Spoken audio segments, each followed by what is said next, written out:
This is enemy territory.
Enemies are everywhere. So move, you can do this!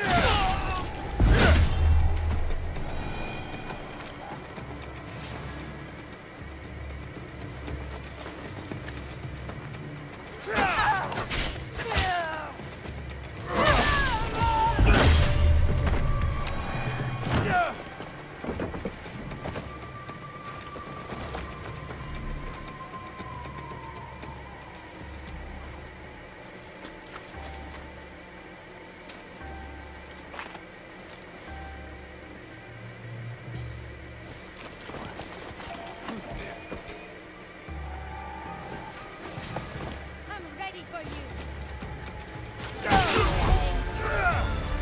She must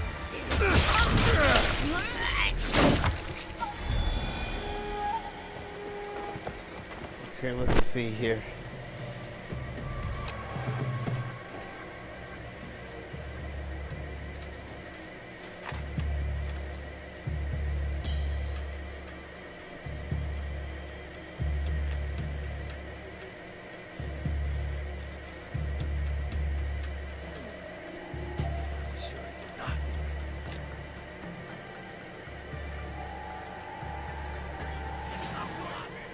I'll bleed you out.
Kuzo.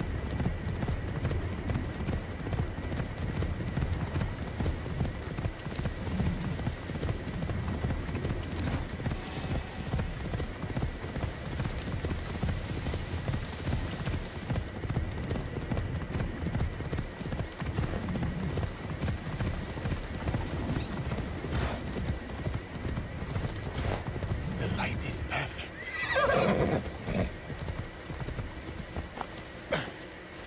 The distance is too much.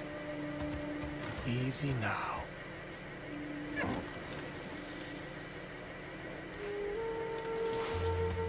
I must not make noise.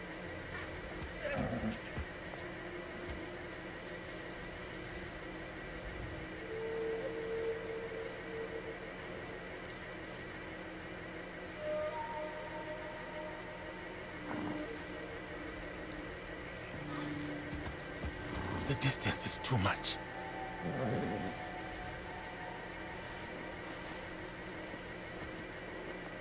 I am close enough now.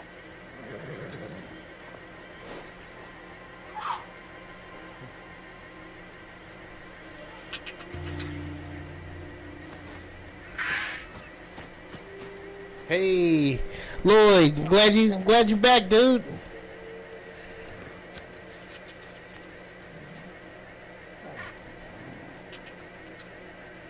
That was worth the wait.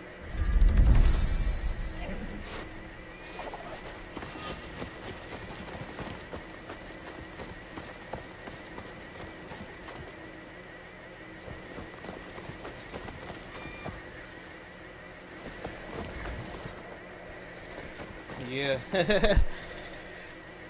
You're welcome. Yeah, I try to get as many streams as I can, but sometimes I have to balance my sleep and. Okay. Oh snap! Not around. I'm ready to fight you.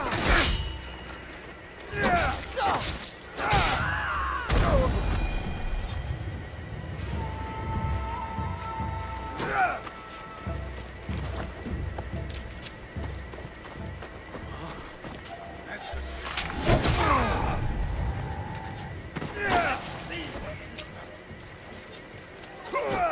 We have the rest of my movement.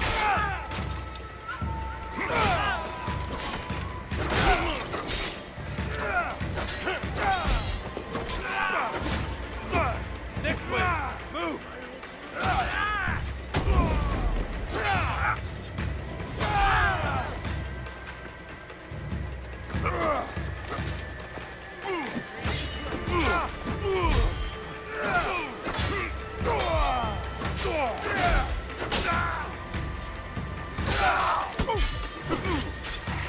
Bring me more.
agree. Pick a better weapon.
Okay. Man, I just can't adjust this video. Ugh. Trying to.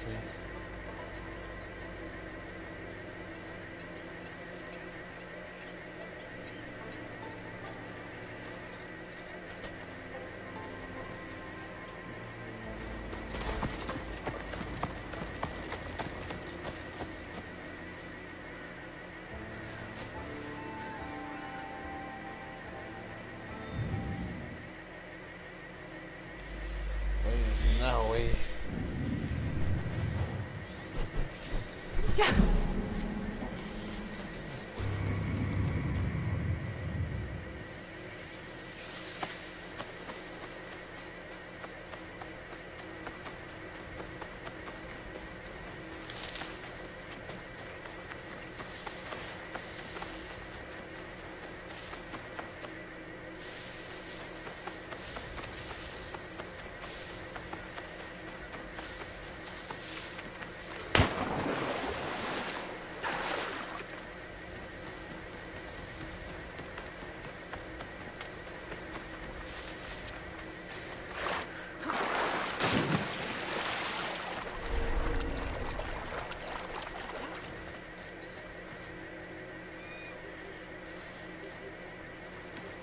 I can't get caught here.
I'm taking you down. Oh, crap.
What did you see? I think it's clear.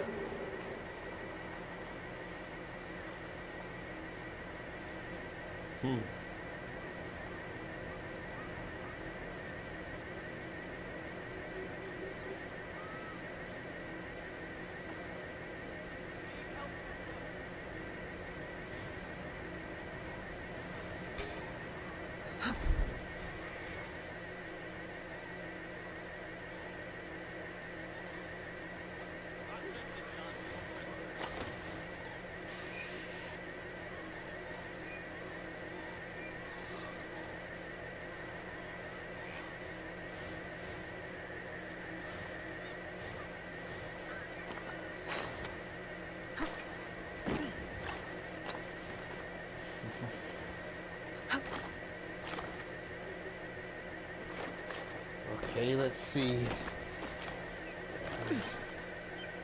It's the first person I can snatch up right quick and reckon.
What was that?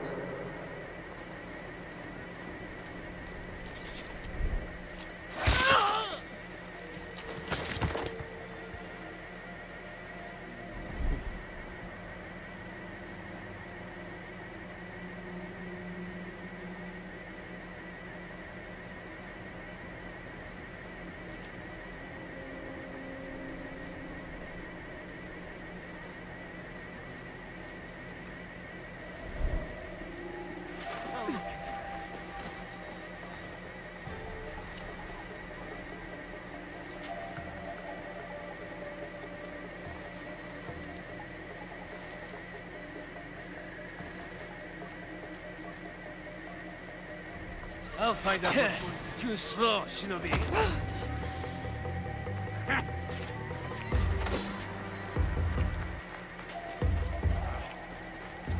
Vanished. She won't get away. Here.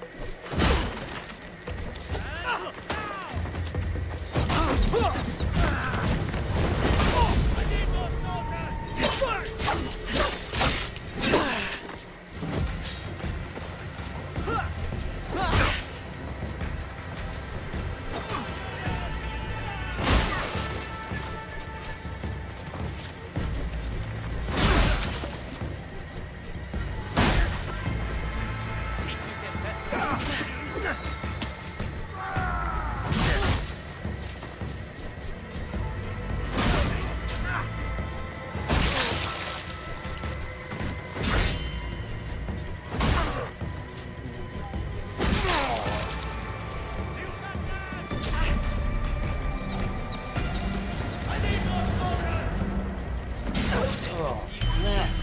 Fast. Well, not fast enough.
I have orders, sir.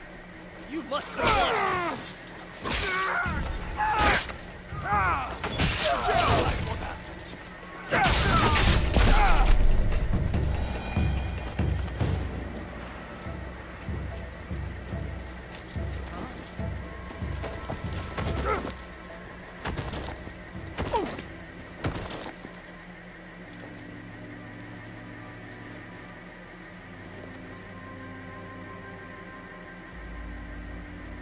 What's that sound?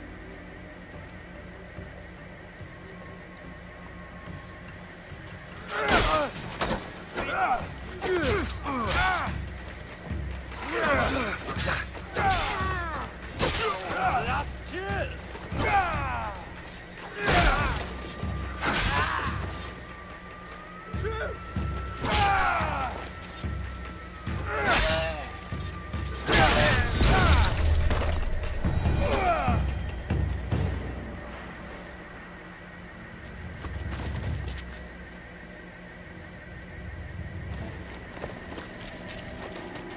Something is there. I will find it.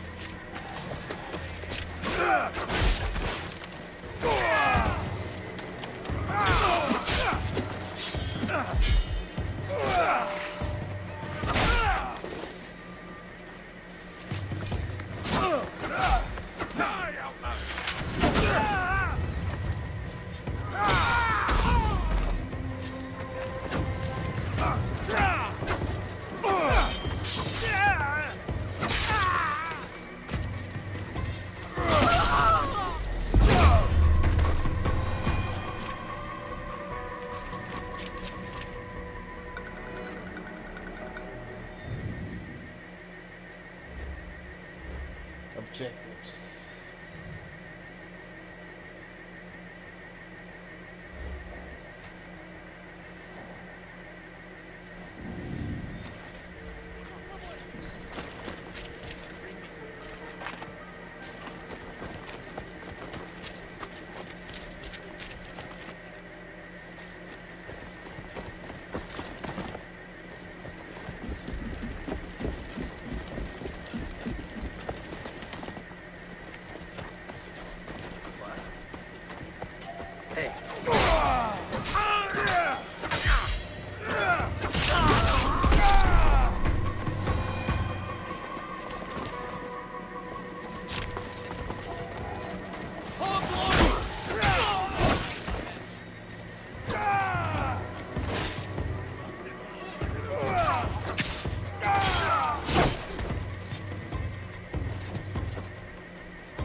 Surrender.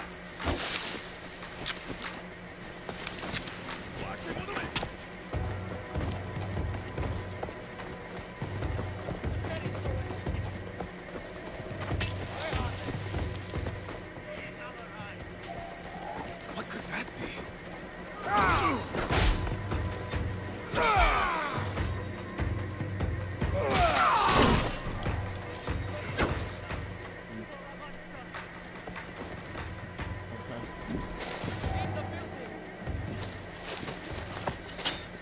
I will bring you down.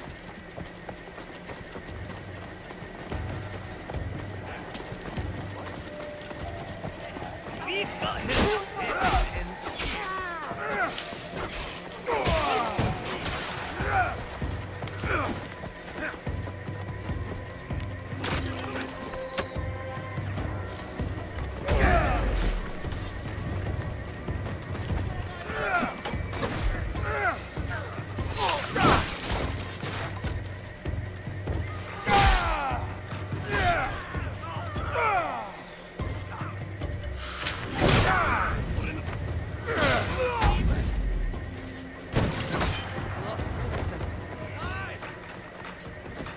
I'll see you bleed.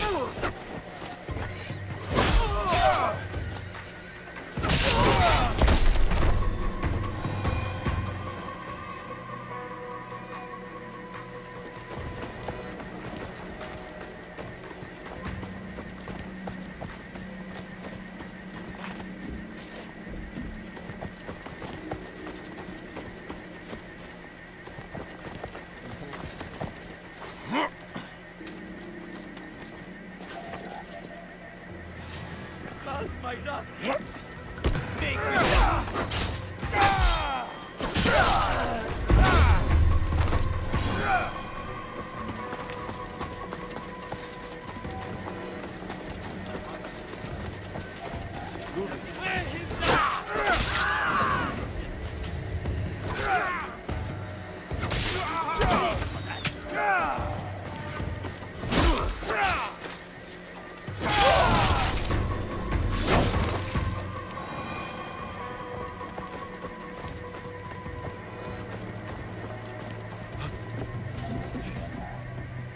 How dare you pause? Go!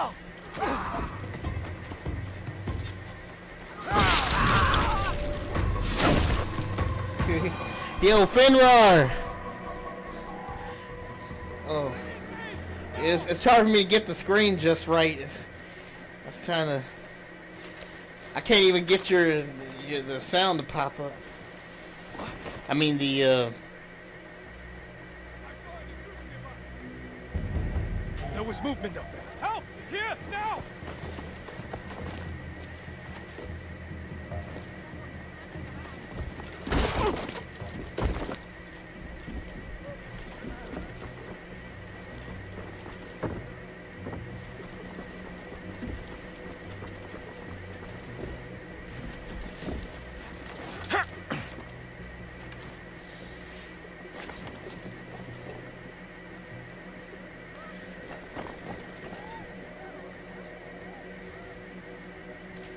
yeah.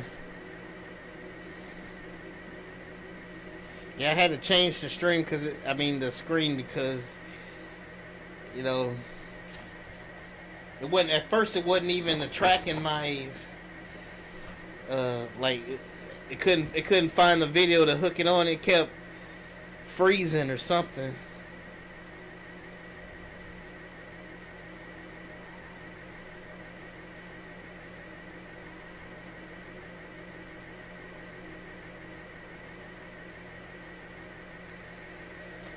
Or was it this one? Maybe this one's better. It's probably better.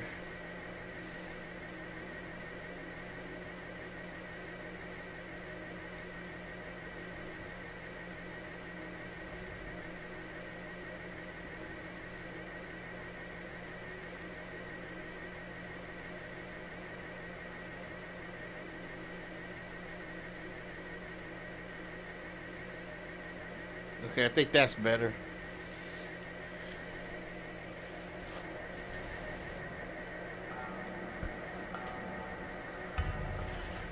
What?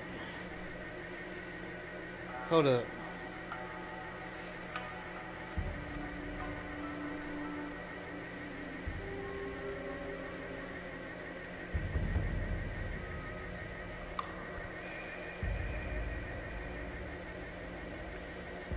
Let me see.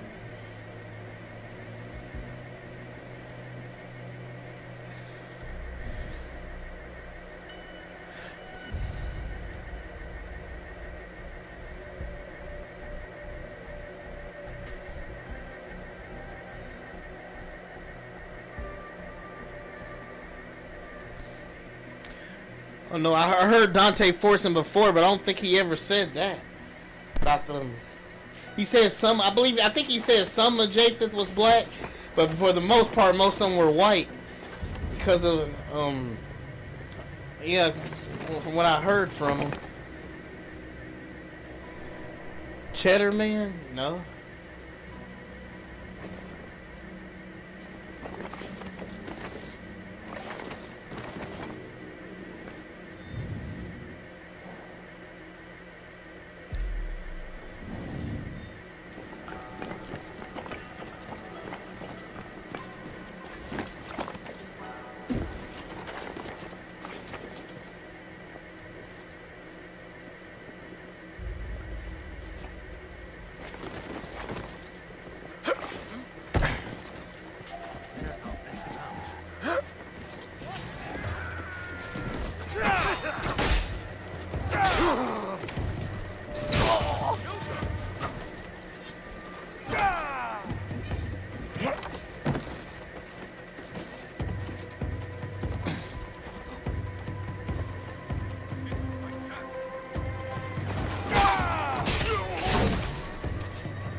Black man with blue eyes and long.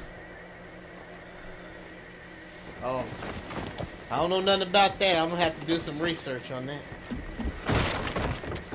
About the Cheddar Man.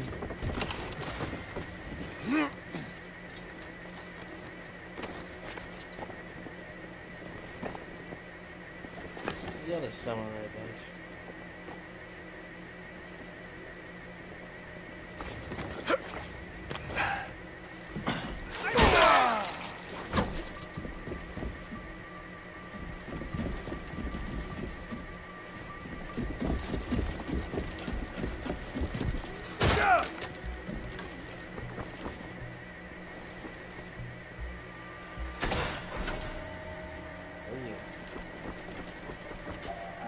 That is all. Can anyone help me?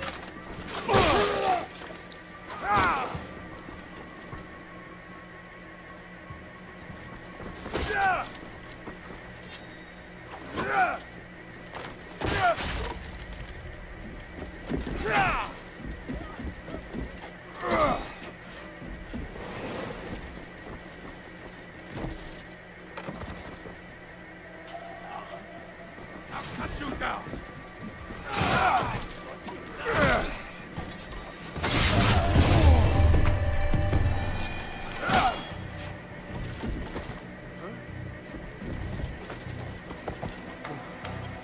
Could it be him? Master!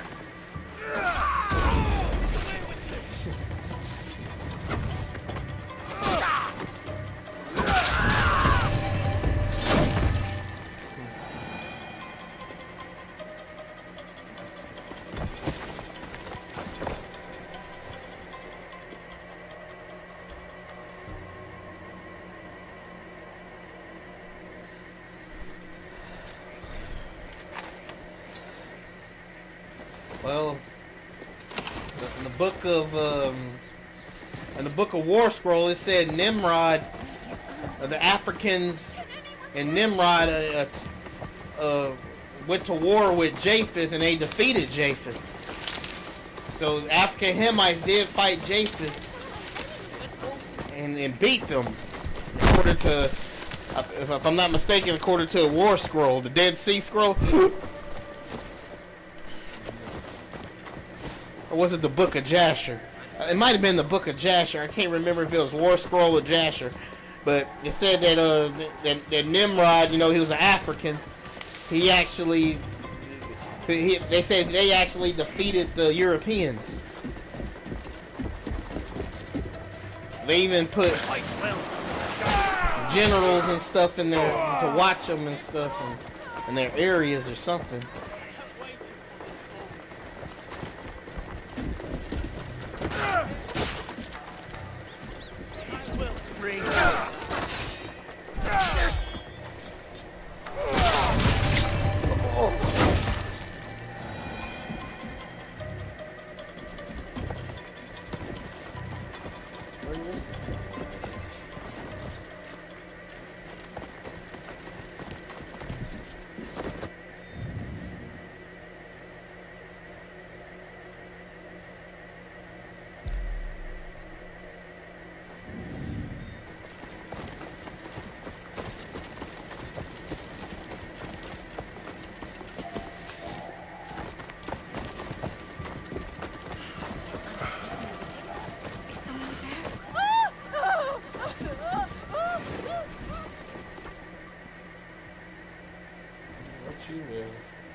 I don't know. I gotta do some study on it, but I'm just going by what God said, you know.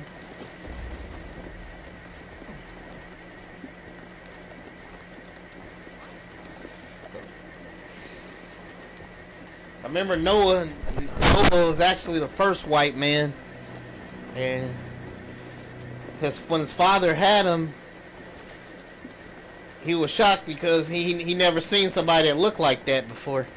And he was scared. He was so scared he wondered if an angel had slept with his wife and had a kid.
Yeah, it's possible.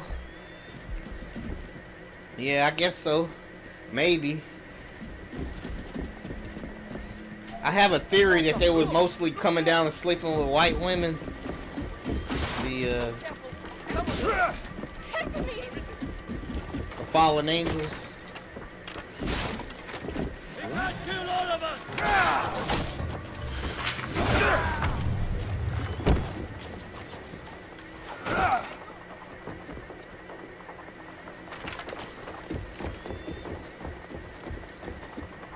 Sweep the area.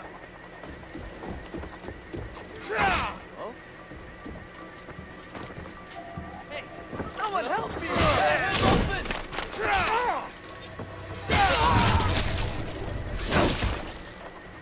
I will take you.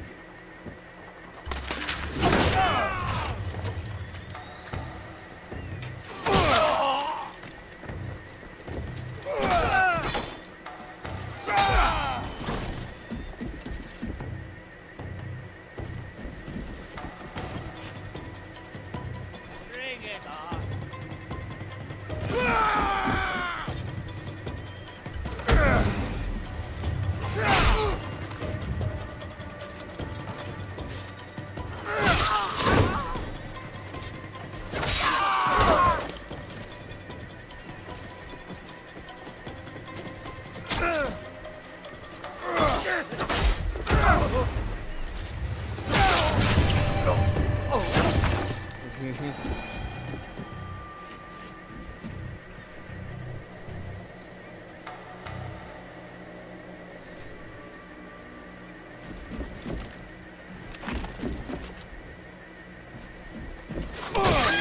I didn't mean to. Sorry, lady.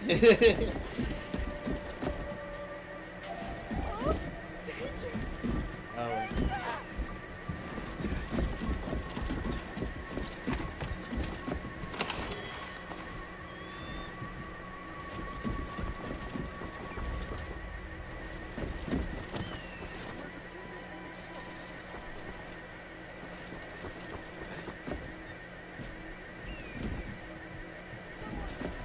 Doing the search.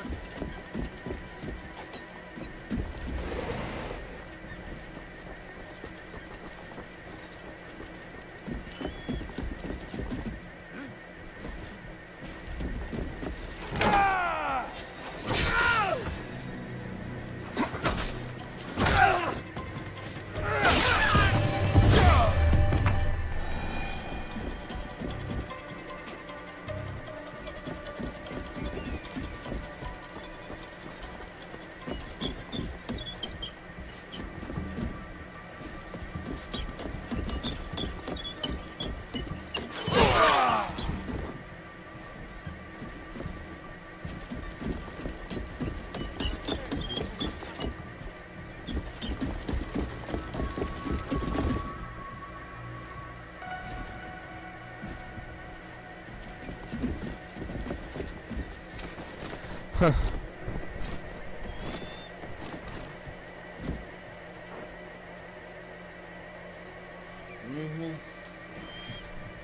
don't know all the technicals, all the minute every detail. I just know the most important things.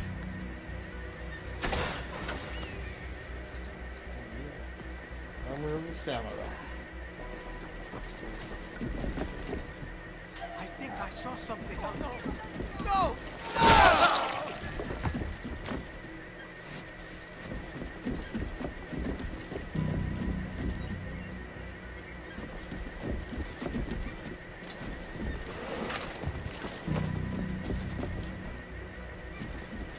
Did you see that?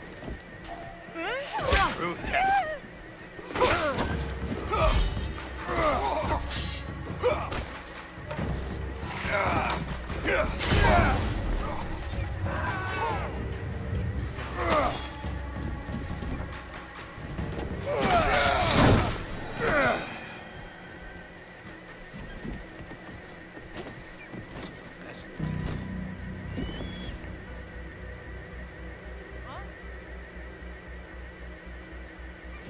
I don't know all this stuff though. I just know the basic. Japheth went to the north and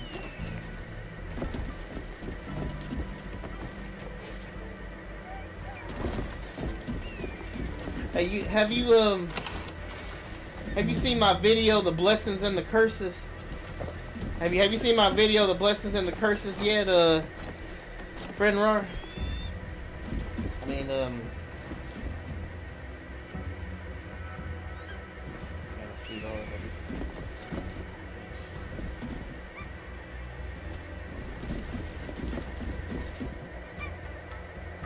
both. Anyone, have you seen that video yet?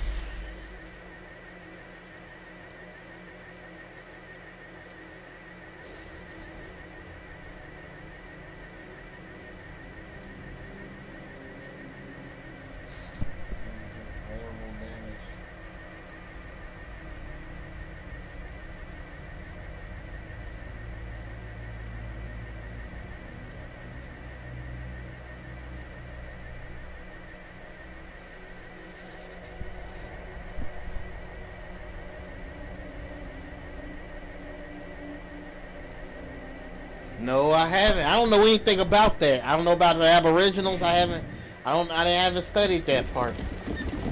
I just don't know.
Die, Outlander!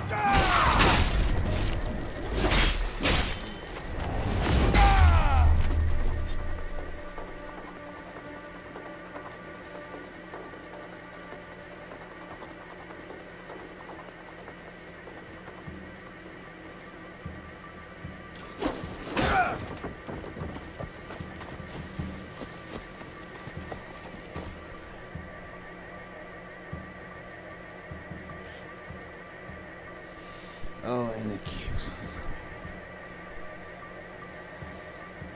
Oh, dang. So it'd be up to, oh, man, I guess they are shadow banning me.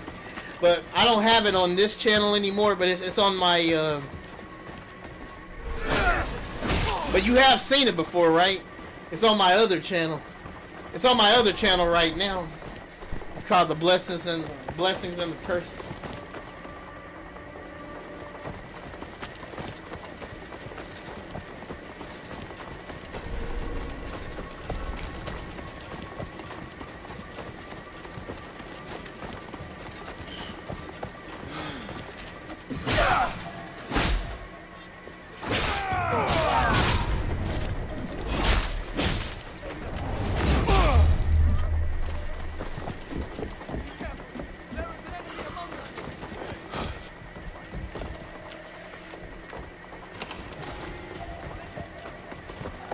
Just over there. Glory!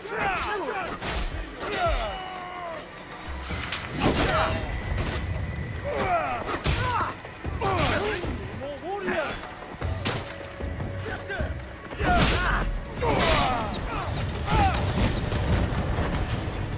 I can't do it! Demon!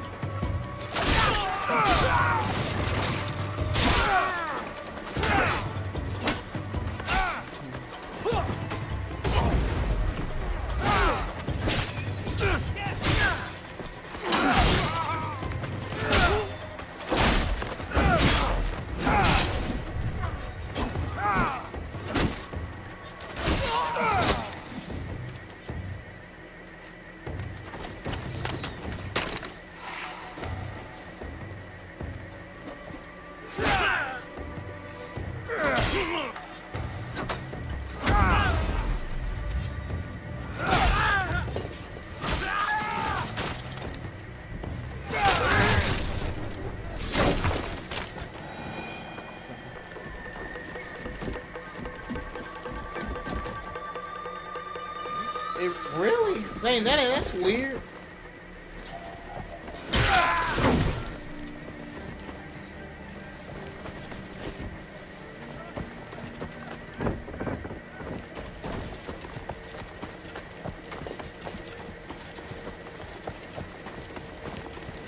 I should go look.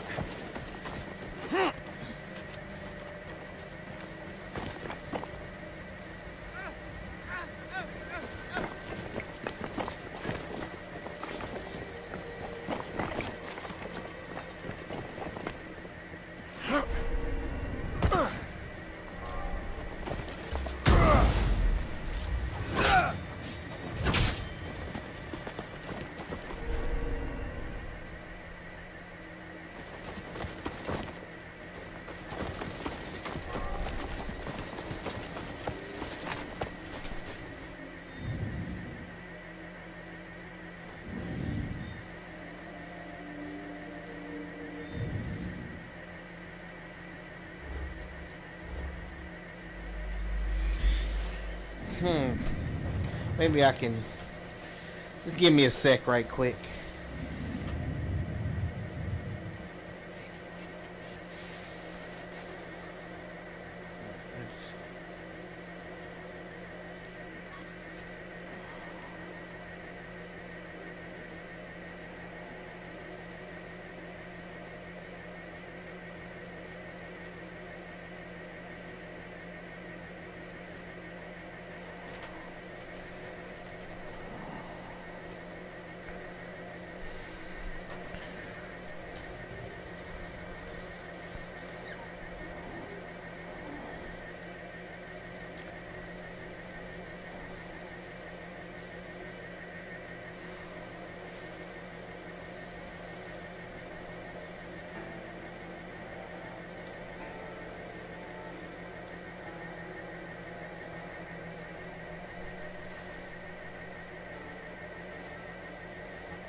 beyond the rivers of Ethiopia. My supplies, even the dollars.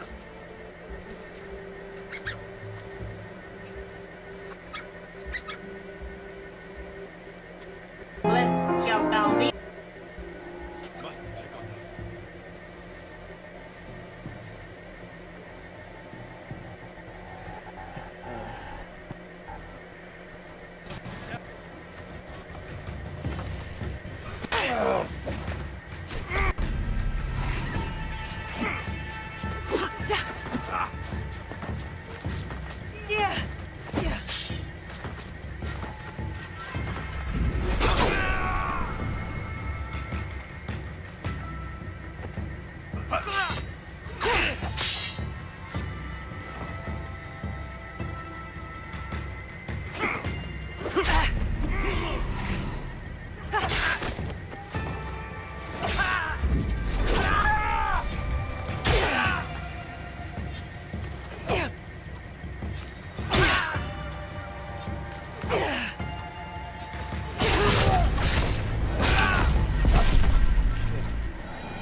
I guess you have you seen that video before right here? I just sent the link into the. I just sent you the link to in the chat.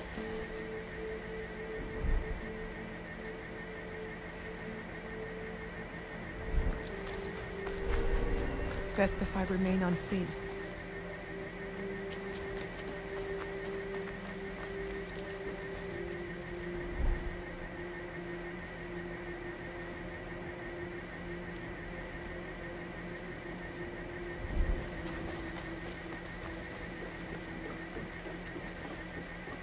I only got one dice shot?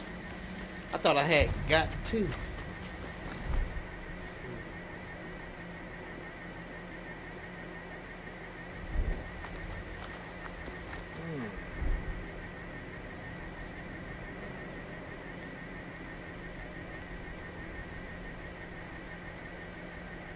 Did I hear that?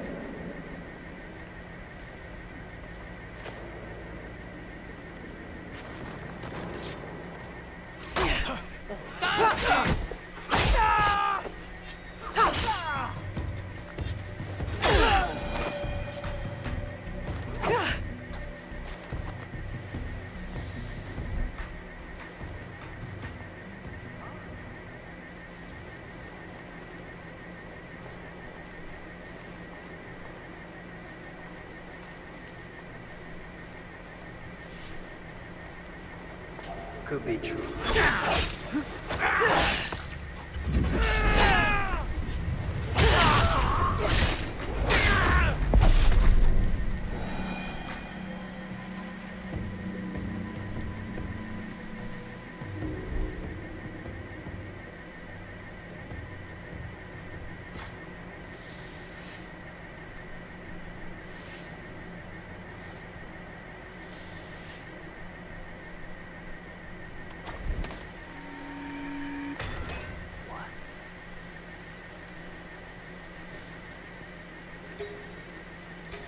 Who's there?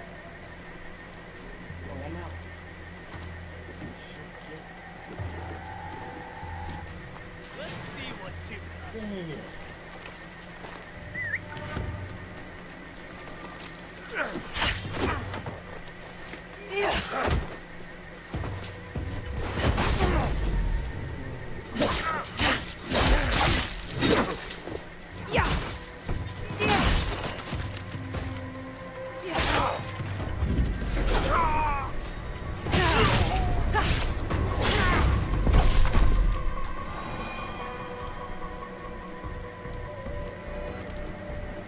No Japheth vid.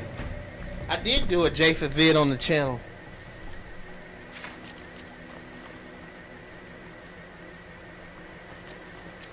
Well, you mean? Oh no, not on this channel.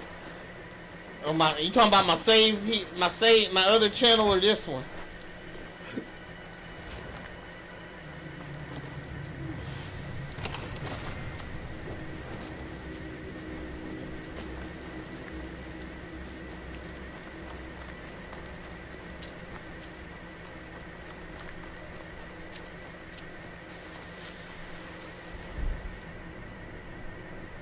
could that be?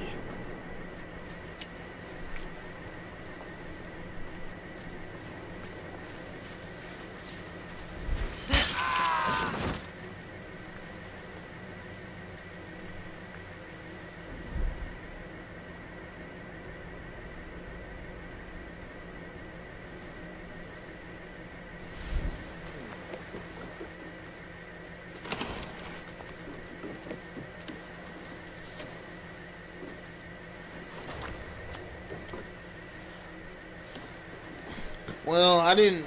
Well, I deleted my J. I believe I deleted my Japheth stuff on my main gaming channel, which is this one.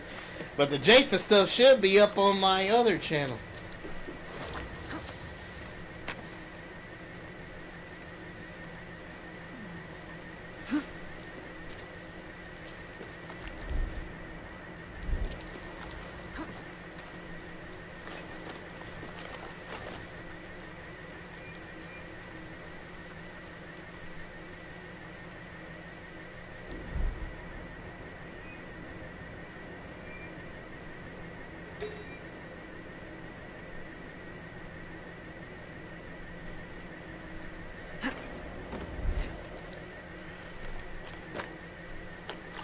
It is. It's deleted. Do you see my link in the? Do you see my link to the blessings and the curses in the chat right there? I put the link right there to the blessings and the curses.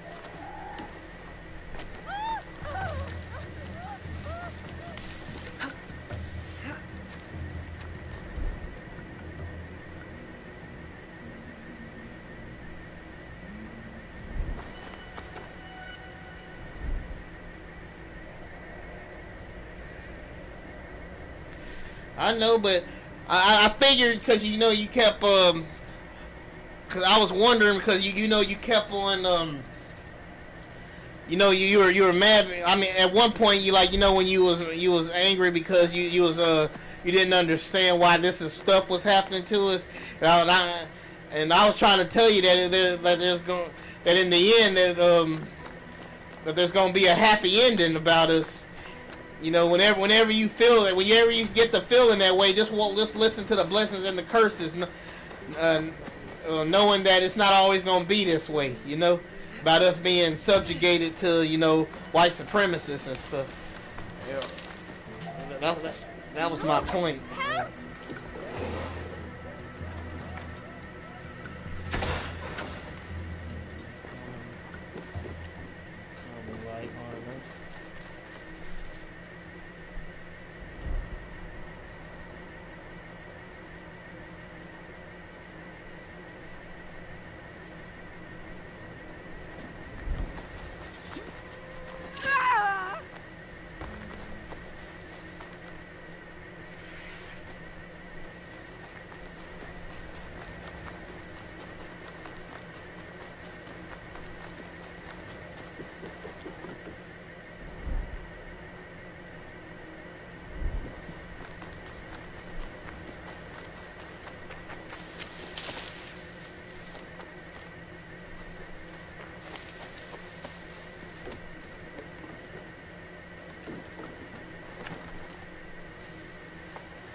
Oh yeah.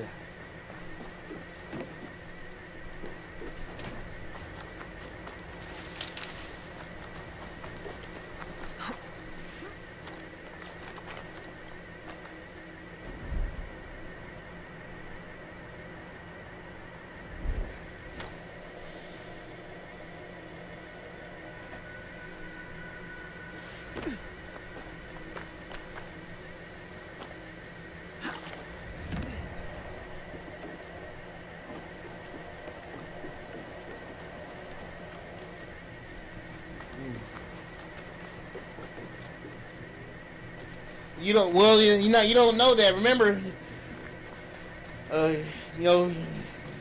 Yeshua, the one they called Jesus. He's supposed to be coming back and taking us back to Israel.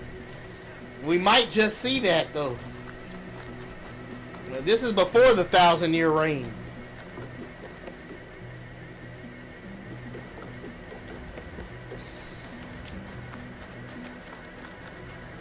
And he said we're going to take those captives whose captives we were. When we go back to Israel, we're supposed to have slaves with us. We're going to be taking captives whose captives we were. Better look into that. Trouble.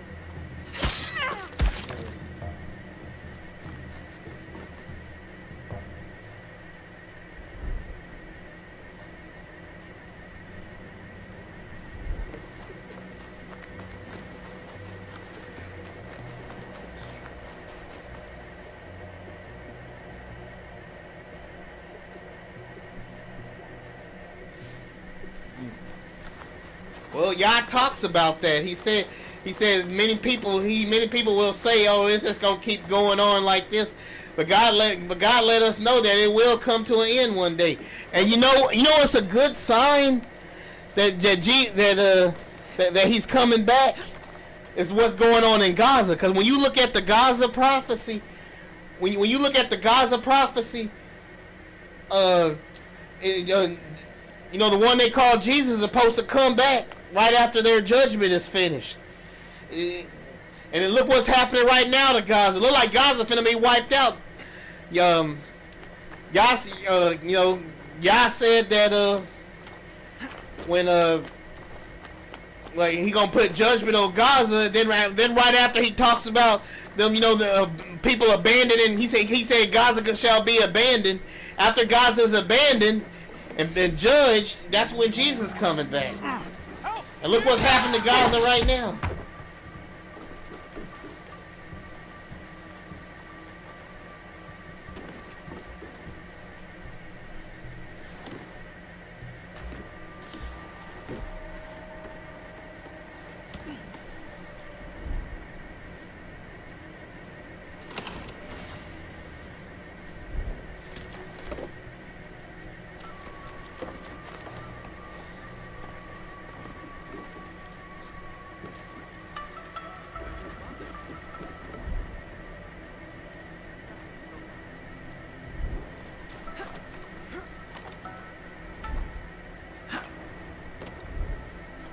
Something's over there.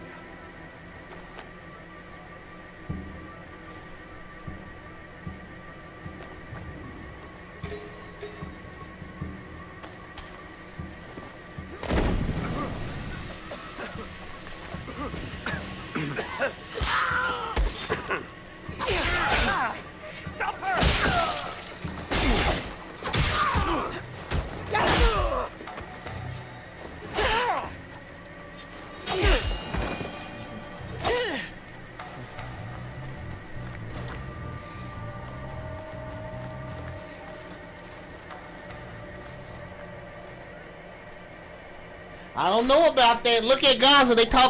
Trump talking about taking it over, and they say, and Yah said when Gaza's abandoned, that's when Jesus coming back. And when they call Jesus coming back, the black Jesus is coming back.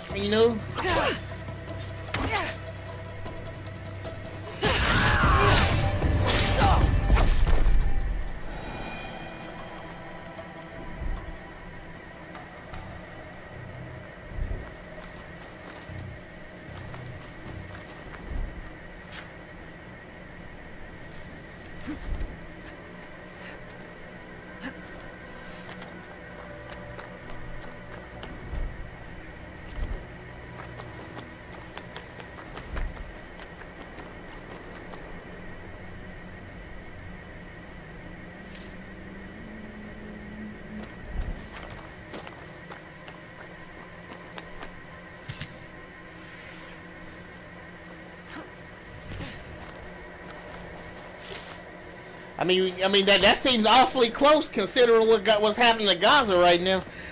So look like they finna get wiped out. They're getting wiped out. I mean that seems very close to me. That seems really like that's right on our door. I mean, they talking about kicking all the Gazans out. Didn't God say He was gonna wipe Gaza out? That it's gonna be abandoned. That's exactly what's happening right now. And then God actually gives He actually gives a warning to the whole world too, letting them know that he finna come back and start judging. You know, yeah, that's right after Gaza gets theirs. After Gaza gets owned. You know, it's a game to Satan. Our lives is a game to Satan. We handed our when man fell. People forget that there is a devil out here, right? And everything got handed over to him. And there's a way to escape the devil's wrath if you follow the Lord. You know, that's the only way.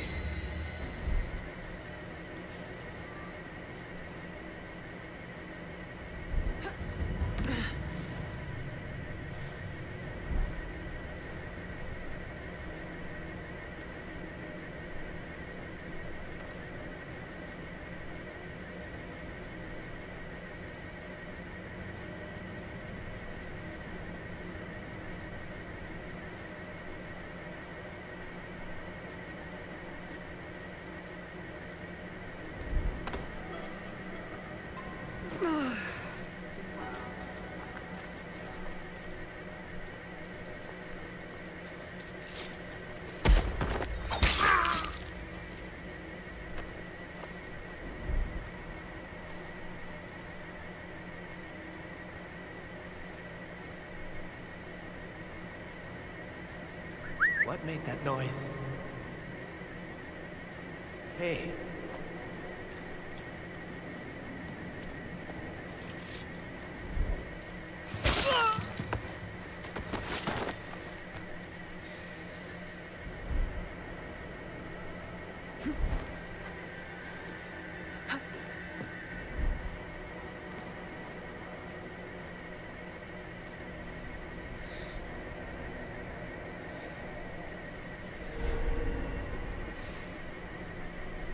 Yeah, but here, you really want to challenge? Are you really want to challenge somebody that could destroy you and send your soul to hell for all eternity? I mean, think about it though. You got a God, you know, that gave up His Son, to pay for our sins. That's a lot of love right there to save us from our sins and to save us from hell. Because really, we deserve to go to hell, but He sent His Son to die for us. That was supposed to be me and you up on the cross. Not often do you hear somebody that of all the gods around the world, you don't ever have one of them that'll actually die for you. I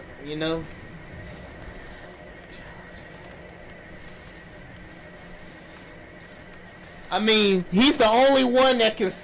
Your atheism can't help you. Atheism can't help you. Being an Egyptologist can't help you. Worshiping other gods can't help you. Bowing down and worshiping rocks or stone or animals, they can't help you. But there's only one God that tells you who you are and telling you the judgment that He's going to put on the people that persecuted you. I mean, that's why I think you need a reminder you need to watch the blessings and the curses.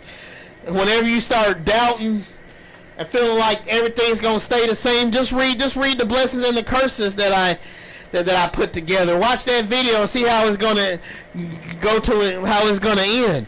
Because you have the God of the universe saying we're gonna take those captives whose captives we were, and we said we're gonna rule over our oppressors. He said when we go back to Israel, we're gonna have captives with us. And He even said, and God even said that He doesn't excuse the sins of the fathers. So He's going to punish them for enslaving our people, even though it happened.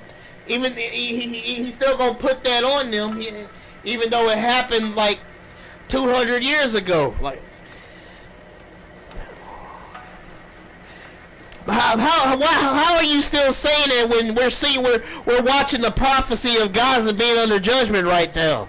After Gaza's judged, that's when He comes back, and that's when He's gonna take us back to Israel.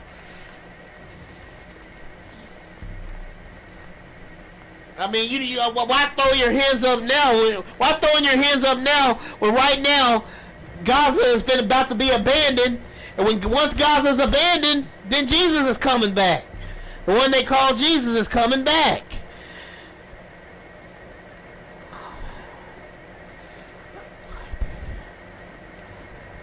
I mean, just it's in the blessings and the curses. Click on the link, dude. Click on the link, man. It's in the blessings and the curses. Scroll up in the chat, and it tells you why. You asking the questions again. That's why you need to watch the blessings and the curses again on my video. It tells you why. It tells you why right there. Read the blessings and the curses, dude. Cause that's sad not having hope.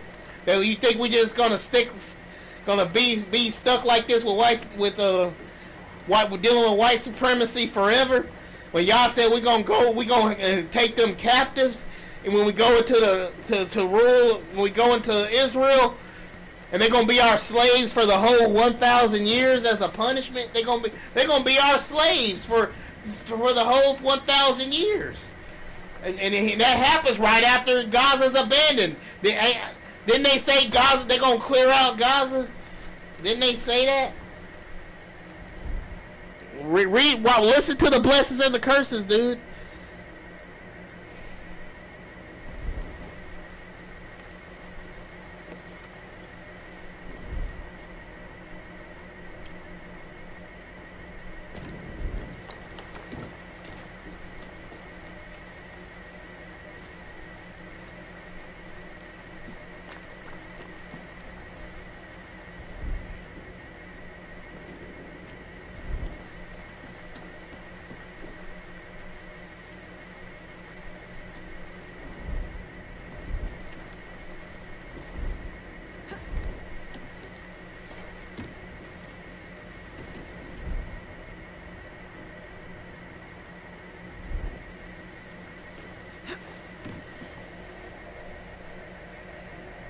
No, I mean you just keep focusing on the curses. Look at the happy ending, and once the punishment is up, watch the video. Look what happens in the end, though. Once the punishment is accomplished, thou, O Israel. He'll no longer carry thee away into captivity anymore. It says that there's a happy ending in the end. You won't get that being an atheist or being any other religion, because we actually have hope. We're looking forward to that. You don't get that anywhere else, where God shuts down white supremacy, the Kittim supremacy, where God shuts the Kittim supremacy down. You don't get that anywhere else, dude.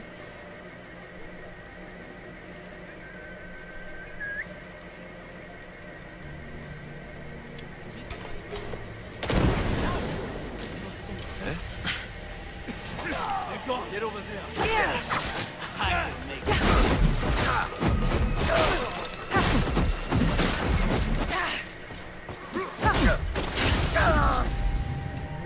I will fix this.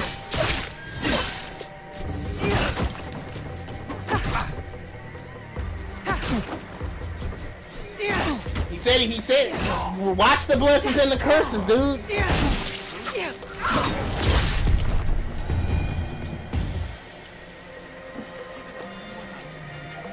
It is.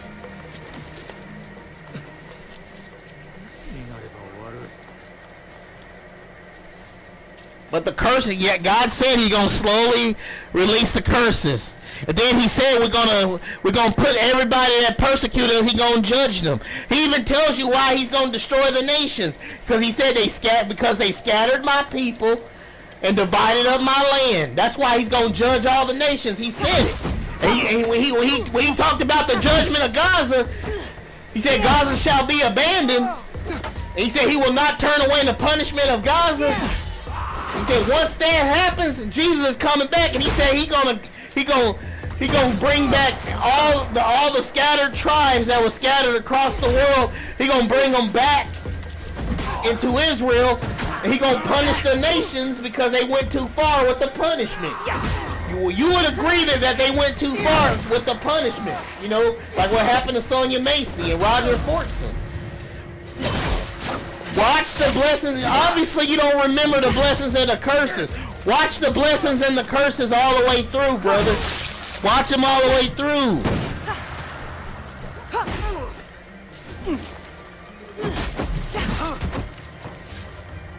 I'm not just talking about the curses. I'm talking about the blessings too. You're the one only focusing on the curses. There's blessings in that video too. At the very end, my sister is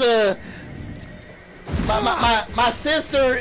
Hey, Roy. Oh, there we go. Do I have to put the link in the description again? Oh snap. The link is in the description. Both of you, hey, click the link in the chat. I mean, my bad. I keep saying description. Click the link in the chat. You keep focusing on the curses, but you don't hear about the you're not even focused on the blessings that's supposed to come in the end. Watch the whole thing. That's something to look forward to. You just stuck on on what's happening right now because you got no faith. You lack any faith, dude. You watch that video. It should put a smile on your face.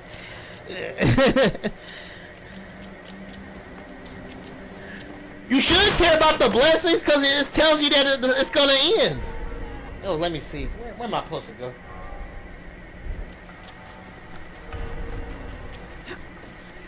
Yeah, I'm glad you're back there, Lloyd and Jay Edits.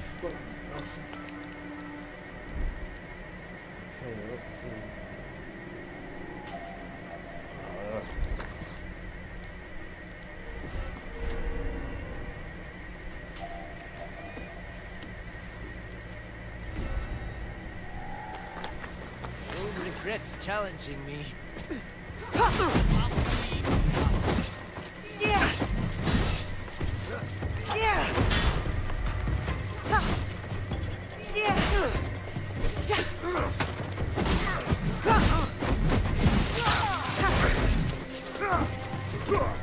I'm onto your tricks.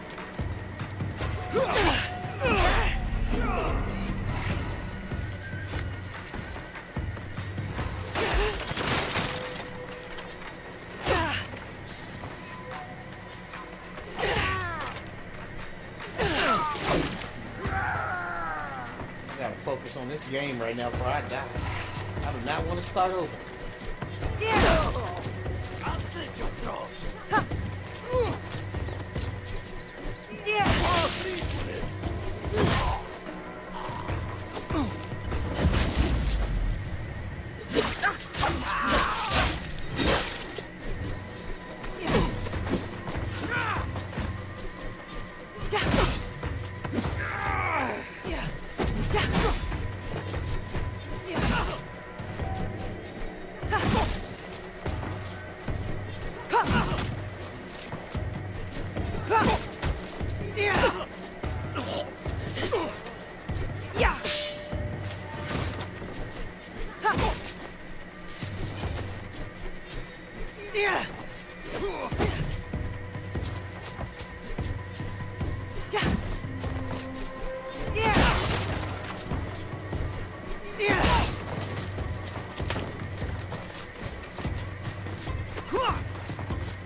I don't know. It seems like you're not believing in what's going to happen because you keep talking like it's going to stay like this, but it ain't.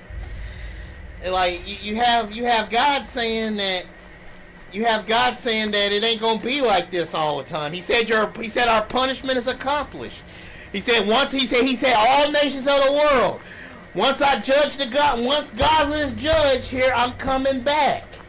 Once Gaza is judged, I'm coming back, and I'm gonna gather all my people that were scattered into the four corners of the earth. Some of them are located beyond the rivers of Ethiopia. He said, but I'm gonna bring them back into my land, and said the strangers gonna be joined on to them.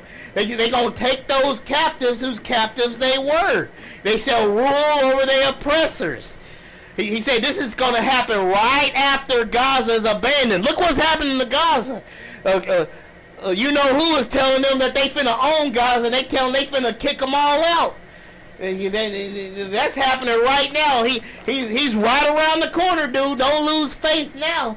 He's right around the corner.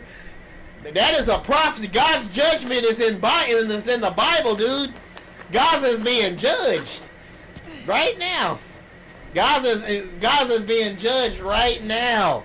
After Gaza, if you look at the Gaza prophecy, that's when he's supposed to come back. That's what's happening right now.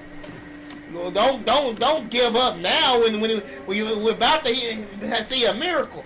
And Yah said he will slowly lift the curses off us and put them on our enemies. Look at America. Racist America is being isolated from the rest of the world because we got a doofus that's running the country. He runs it like a 4-year-old with a temper tantrum. And he done isolated all our friends and allies. That's what he did. Like the judgment is in full swing right now. He said he's going to slowly lift the curses off of us, though. Again, I tell you, whenever you start feeling depressed and sad that you think it's all going to stay this way, watch the blessings and the curses video. Watch this now. Watch. I'm not talking about from the 1,000 years from now. Well, there's a good chance we will see it, dude. That's what I'm trying to tell you. It's going to happen right after Gaza is judged. Gaza is being judged right now, my friend. It's happening right now. He's on his way. He's right around the corner, dude. Watch this.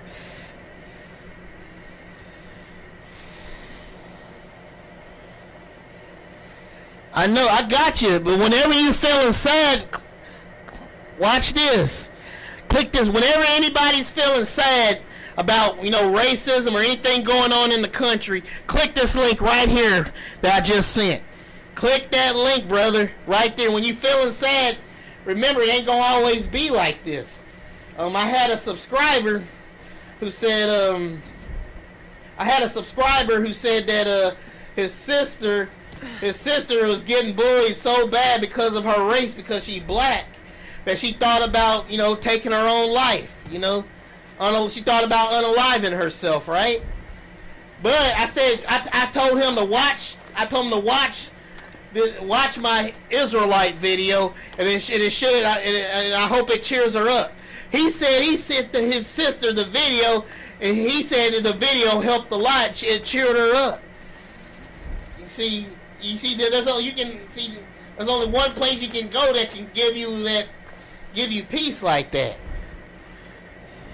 Okay, but I'm stating the truth too. I'm not lying. You know how when you watch a Disney movie or you watch a kids movie and there's a happy ending, everybody's happy. They defeated the antagonist.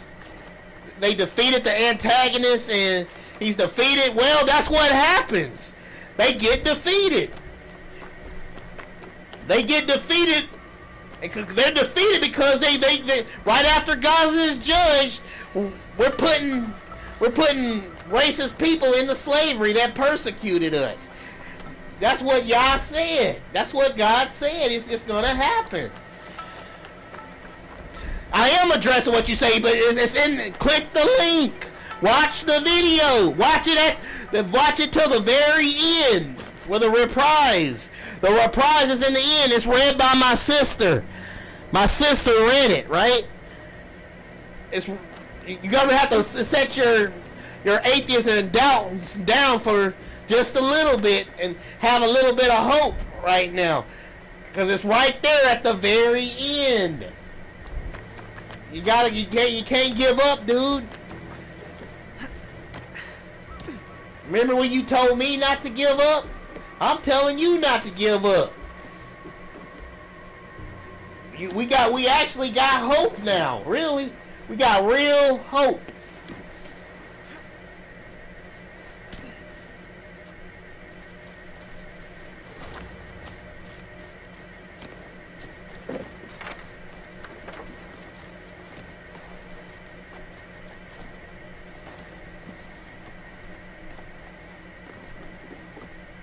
Click the link.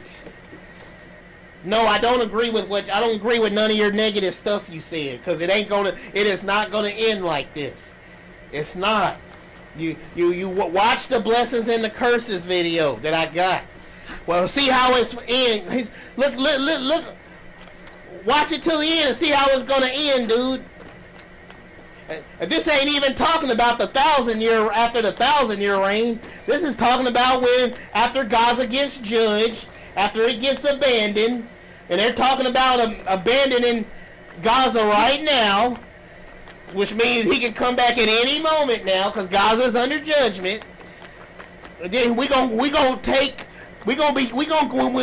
back into Israel, we're gonna have slaves with us. That's how we know them people, us over there in that land, aren't the real Israelites, because they did not bring any slaves with them back into Israel. And that's what God said. That's what God said. We're gonna have slaves come with us when we go back to Israel.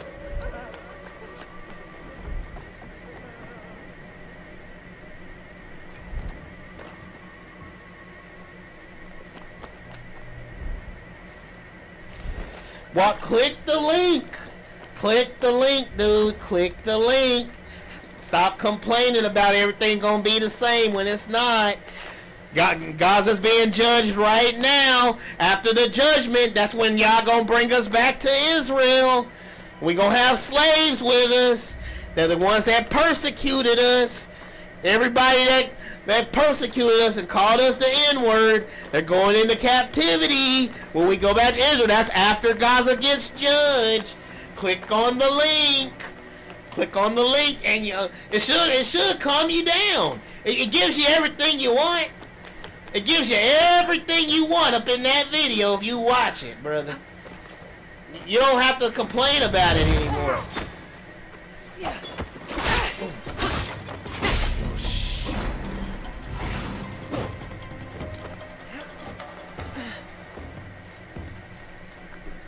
There he is.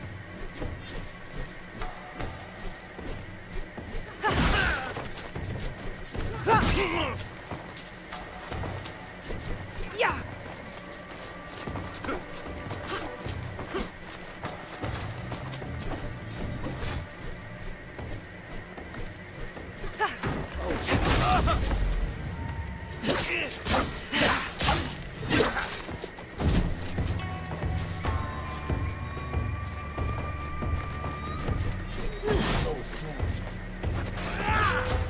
No, get out of here.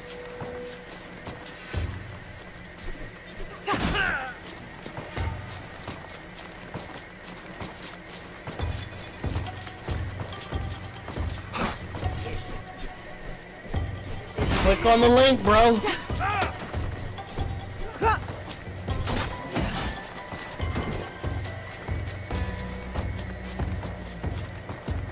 Man, I ain't answered a weird question like that. You can forget it. If I went out and just killed a random Hebrew, I ain't answered a weird question like that. I'm telling you, you can either take it or leave it. Click on the link, brother.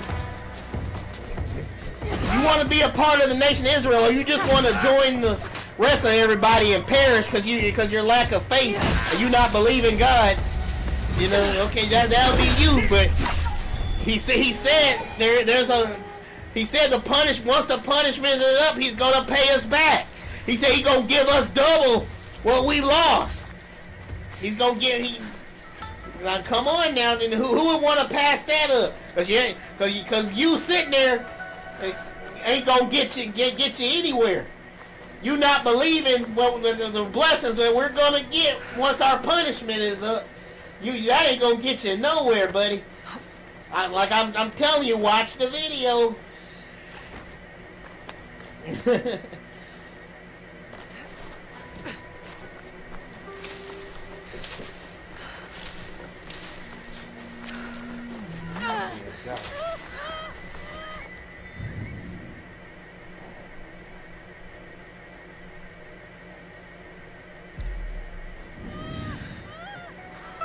Watch, click on the link, brother. Click whenever you're feeling sad, down, or you're angry about what happened to Sonia Macy or Roger Fortson, or your heart is broken about watching our people just suffer all around the world. Watch that video, that link that I have right there, and watch it till the end. Listen to my sister. My sister actually is reading the Bible verses at the end. She's reading about what's going to happen in the end, the good part, and what's going to happen in the end. Watch it. And all your answers are right there. Everything you just said, your answers are right there, brother.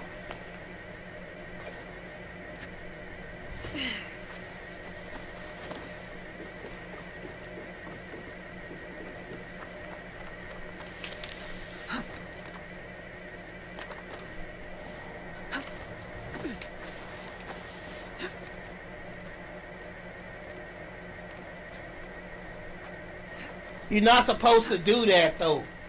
You ain't supposed to be doing that. Y'all didn't tell us to do that.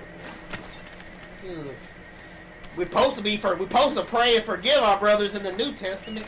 It commands us to pray for our brothers and to forgive them and pray for them. So I don't know where you getting that from. We ain't supposed to be doing that. You act like we're in the Old Testament or something.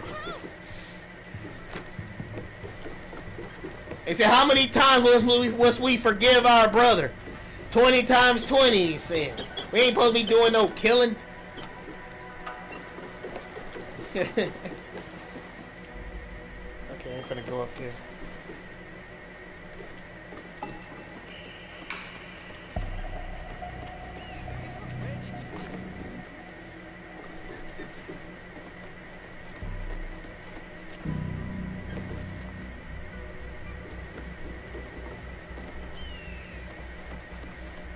Let's see.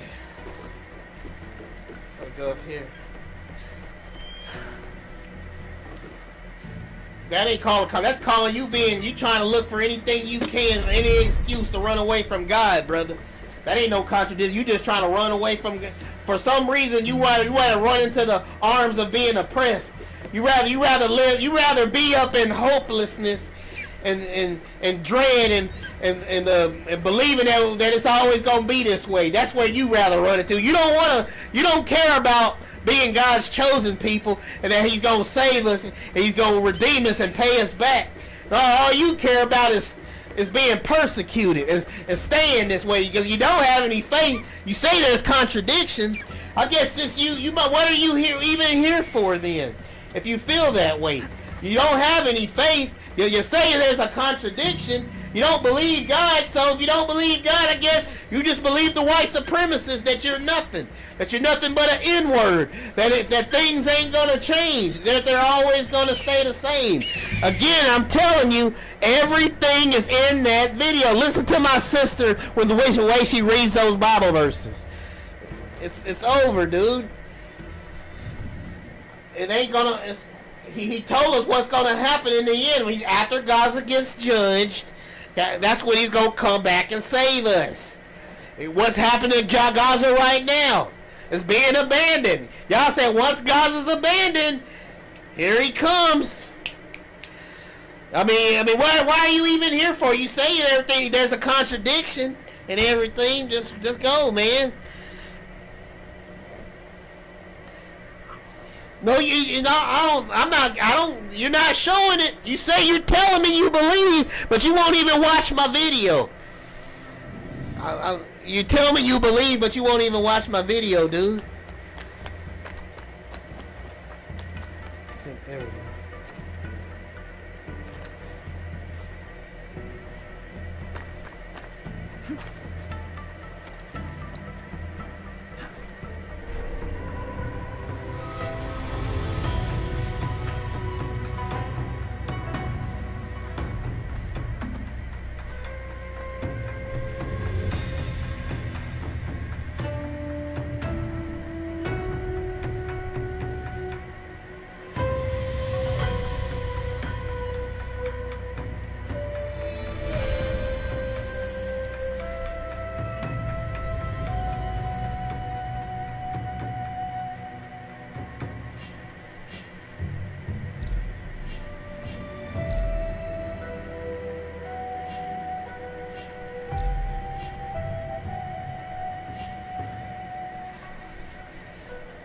I keep telling you what's currently happening right now. Gaza is under judgment. What happens after Gaza is under judgment? Jesus comes back to rescue us out of our captivity. Gaza's under judgment right now, so that means he's right around the corner.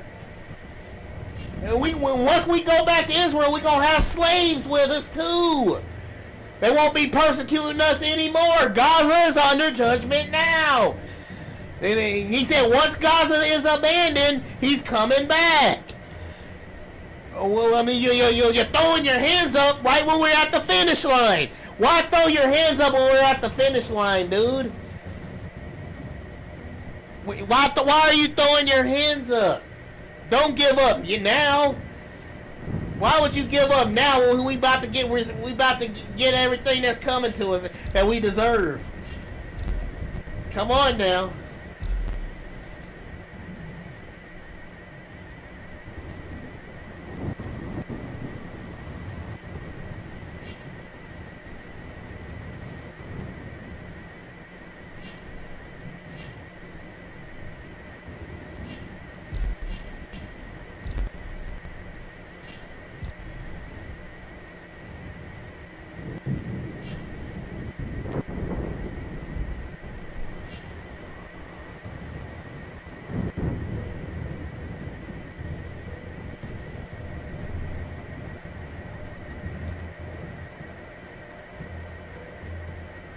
Nobody is the good guy.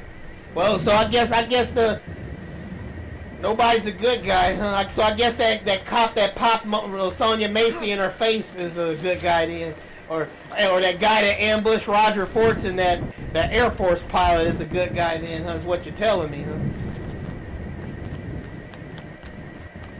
We're all the same, huh? Ain't nothing, racism is just an illusion, huh? Oh, snap.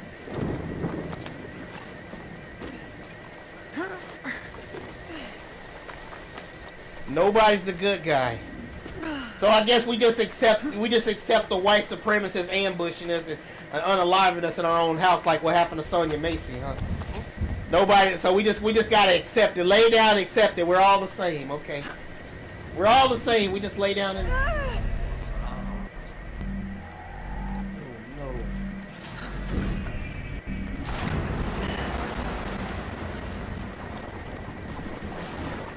to make me die, man. Get up out of here and run.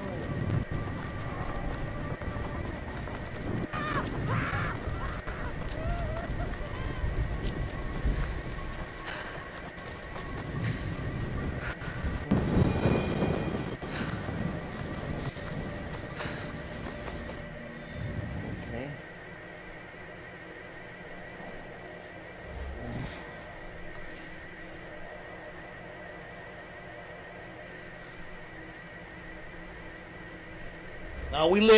What happened is we live in this fallen world. One day Sonya Macy gonna rise again. She's with the Lord. Sometimes people give up their life for the Lord. Look what happened to John the Baptist. John the Baptist, he was the closest one to the one they called Jesus, and he got beheaded. But he went to heaven though. He's up in heaven with the Lord. You know, he's in heaven with the Lord.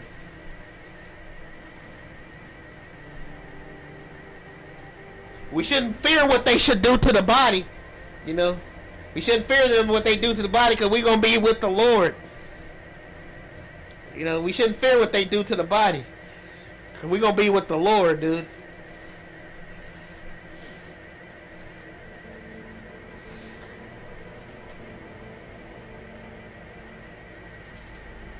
But what does that matter if in the end all their tears are going to be wiped away when God takes them back to Israel and they're going to see their mom again?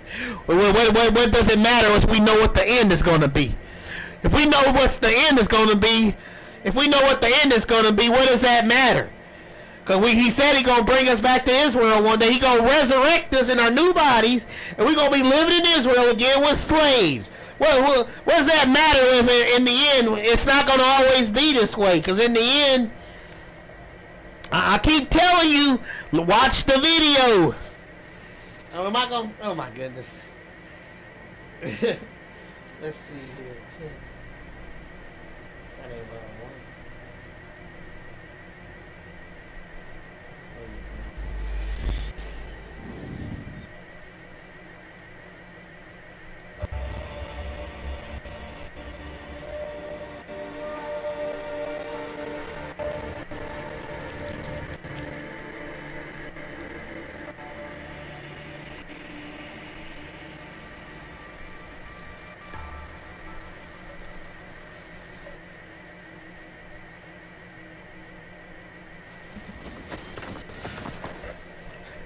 Well, this guy, he has a.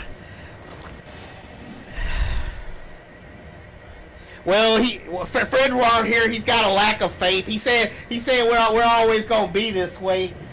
He believes we're all gonna be persecuted and stuff. But I'm just telling him, you know, Lloyd and Jay Edis. I'm just trying to encourage him because he's doubting right now. He believes that, you know, we're always gonna suffer. We're always going to suffer against racism and white supremacy. I'm trying to give him hope and show him tell him what the end going to be. And but he wants to stay. He wants to stay right there. He don't care about the happy ending that we're going to have. He wants to be. He thinks we're still going to be persecuted, and he thinks it's just going to stay this way. I'm trying to tell him that it's not gonna always be that way. I'm trying to give him hope, you know. That's what I'm trying to tell him, Lloyd. Hey, Lloyd, if you ever have the time, could you check out this video?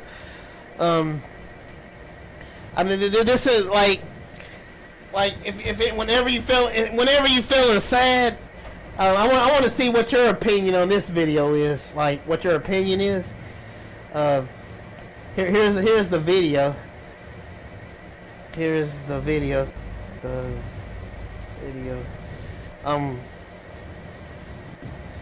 could you click on that video? Because I don't believe Friendwar are gonna do it.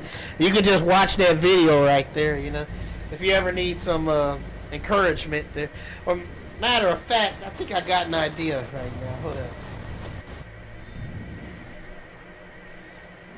Because Friendwar, he doesn't care about the ending. He just want to stay right here. He don't.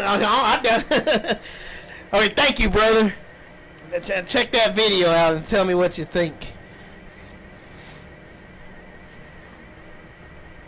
Thank you, I appreciate it. Whenever you have the time to check that video out and tell me what you think. You know?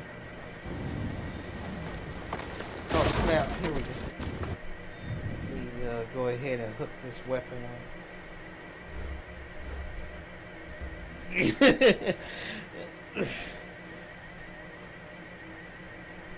Okay, I'm gonna hook the. Let me see.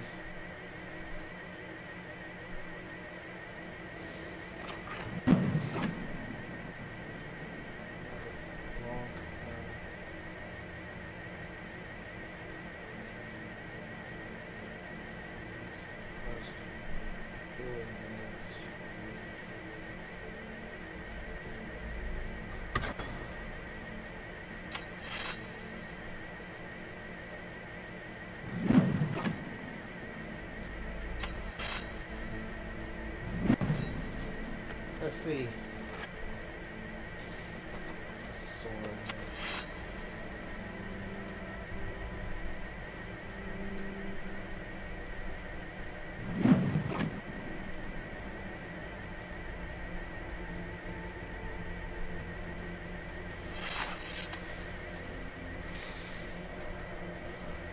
Click the video.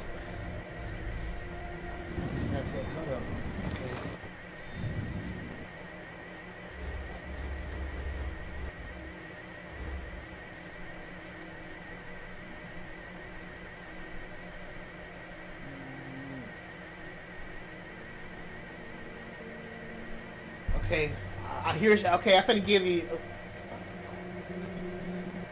Okay, here's what I'm gonna do here then. Okay, I got an idea, bro. I got your answer right here, brother.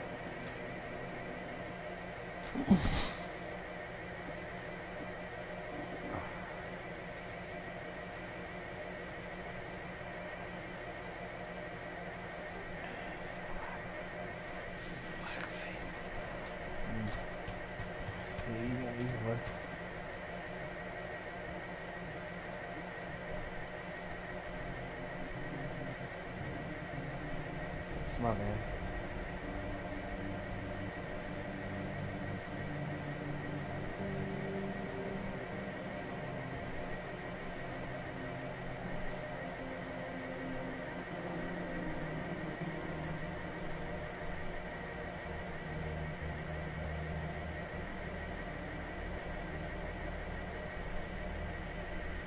Blessed shalt thou be when thou goest out.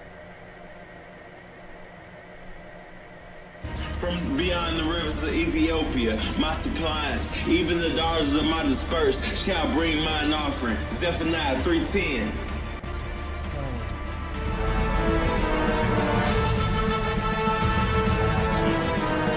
Deuteronomy 7:6. For thou art an holy people unto the Lord thy God. The Lord thy God hath chosen thee to be a special people unto himself, above all people that are upon the face of the earth. And all these blessings shall come upon you and overtake you if you obey the voice of the Lord your God. Deuteronomy 28:2. Deuteronomy 28:3. Blessed shall you be in the city, and blessed shall you be in the field. Blessed shall be the fruit of your body, and the fruit of your ground, and the fruit of your animals, the increase of your cattle, and the young of your flock. Deuteronomy 28:4. Blessed shall be thy basket and thy store. Blessed shalt thou be when thou comest in, and blessed shalt thou be when thou goest out. Deuteronomy 28:5-6. The Lord will cause your enemies who rise up against you to be defeated before you. They shall come against you one way and flee before you 7 ways. Deuteronomy 28:7. The Lord will send a blessing on your barns and on everything you put your hand to. Deuteronomy 28:8. The Lord will establish you as his holy people, as he promised you on oath, if you keep the commands of the Lord your God and walk in obedience to him. Deuteronomy 28:9. Then all the peoples on earth will see that you are called by the name of the Lord, and they will fear you. Deuteronomy 28:10. The Lord will grant you plenty of goods in the fruit of your body, in the increase of your livestock, and in the produce of your ground, in the land of which the Lord swore to your fathers to give you. Deuteronomy 28:11. The Lord will open to you his good treasure, the heavens, to give the rain to your land in its season, and to bless all the work of your hand. You shall lend to many nations, but you shall not borrow. Deuteronomy 28:12. The Lord will make you the head and not the tail. You shall be above only and not be beneath. If you heed the commandments of the Lord your God, which I command you today, and are careful to observe them. Deuteronomy 28:13. And thou shalt not go aside from any of the words which I command thee this day, to the right hand or to the left, to go after other gods to serve them. Deuteronomy 28:14.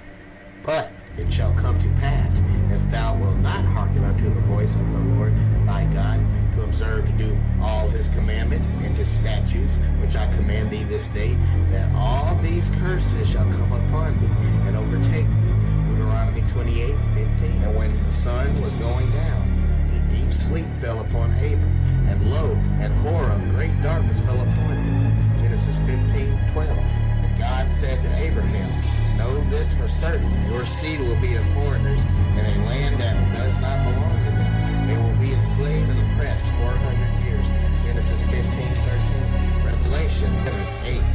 And their dead bodies shall lie in the street of the great city, which spiritually is called Amen. Sodom. You say it's gonna be like that forever, then why are you even here, brother?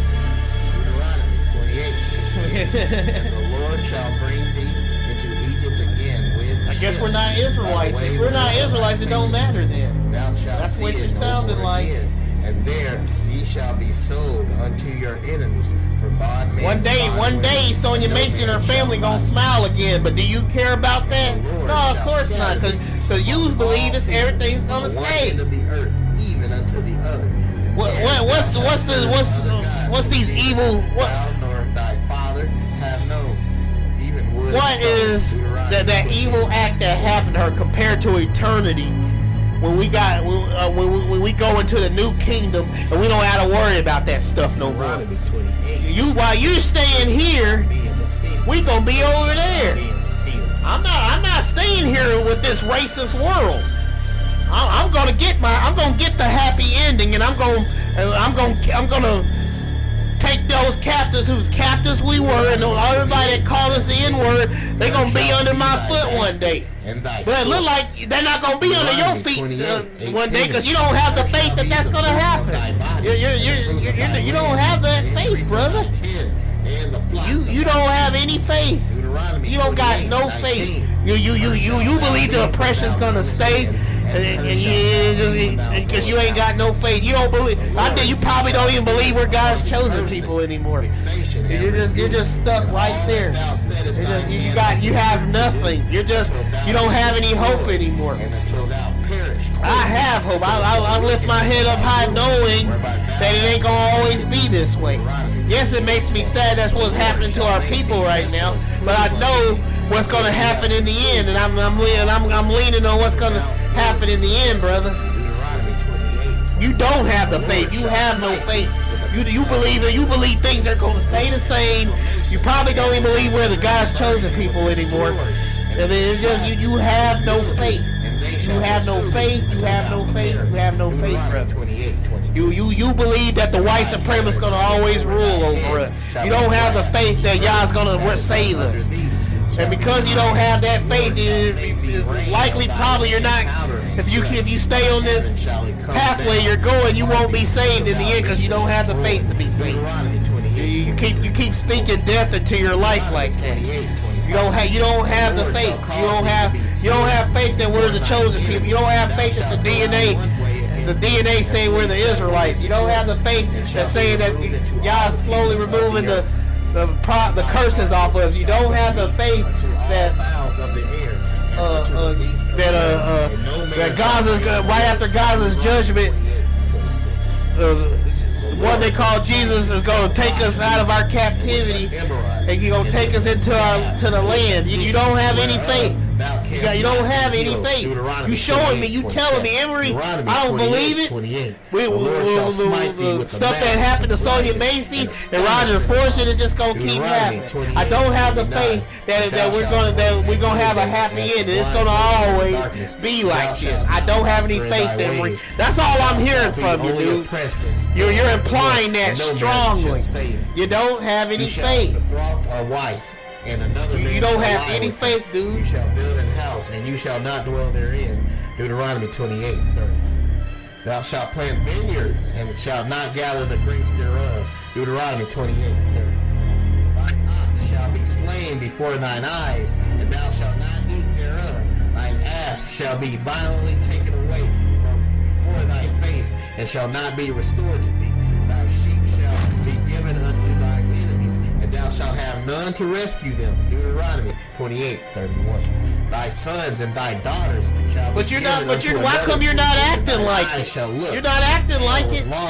You won't even watch my video. There shall be no might. I mean, if you had the faith, you'll be watching my video and you'll be cheering at the end. All thy labors, when thou knowest not, eat up, and thou shalt be only. You'll be cheering at the end and stuff right now. You'll be watching it right now, dude. If you had the faith, you'll be watching the blessings and the curses right now and cheering at the very end when we get rescued. But you don't even have the faith to do that. You got no faith, brother.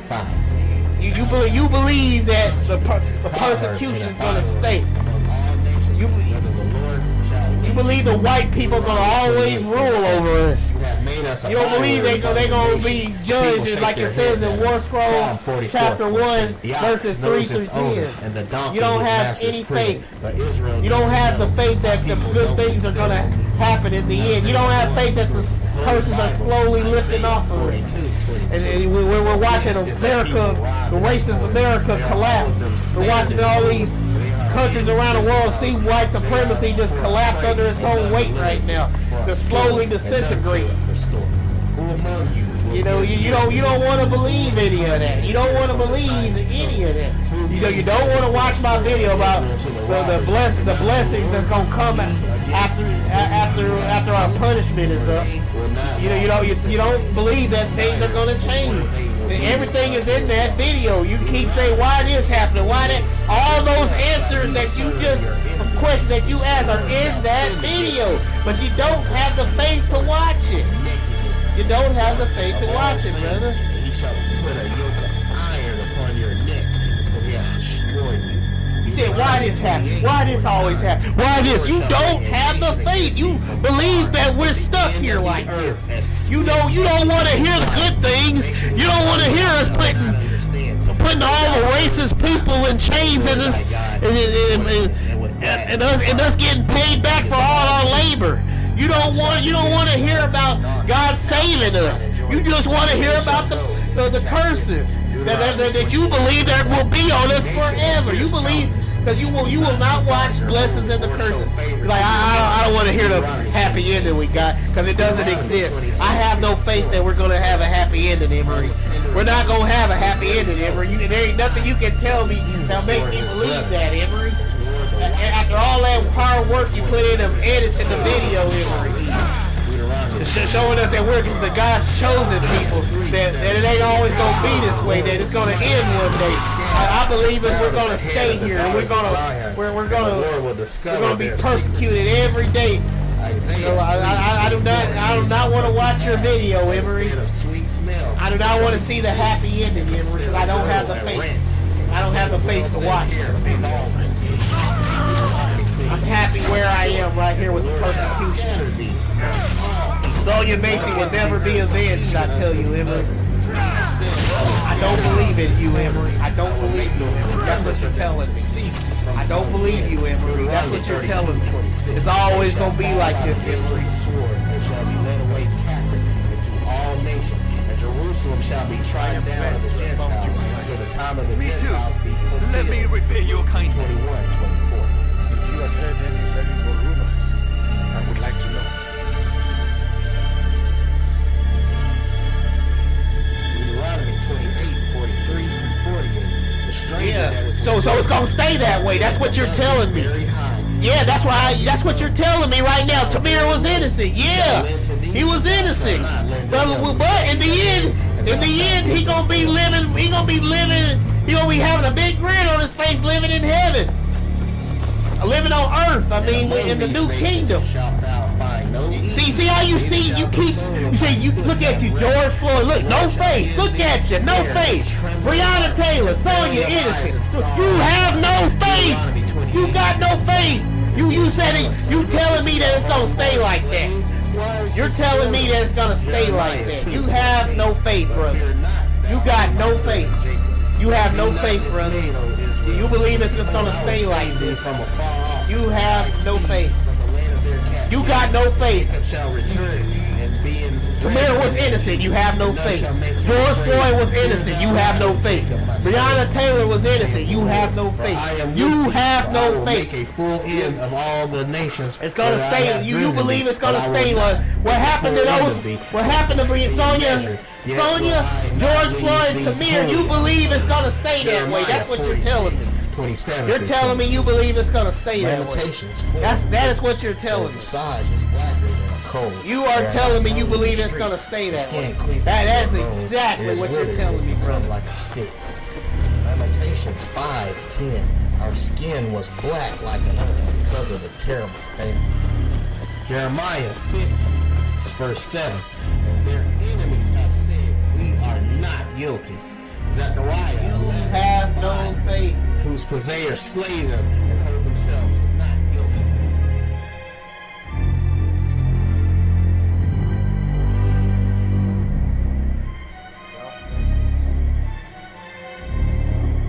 Ecclesiastes 7, verse 7. Surely oppression maketh the wise.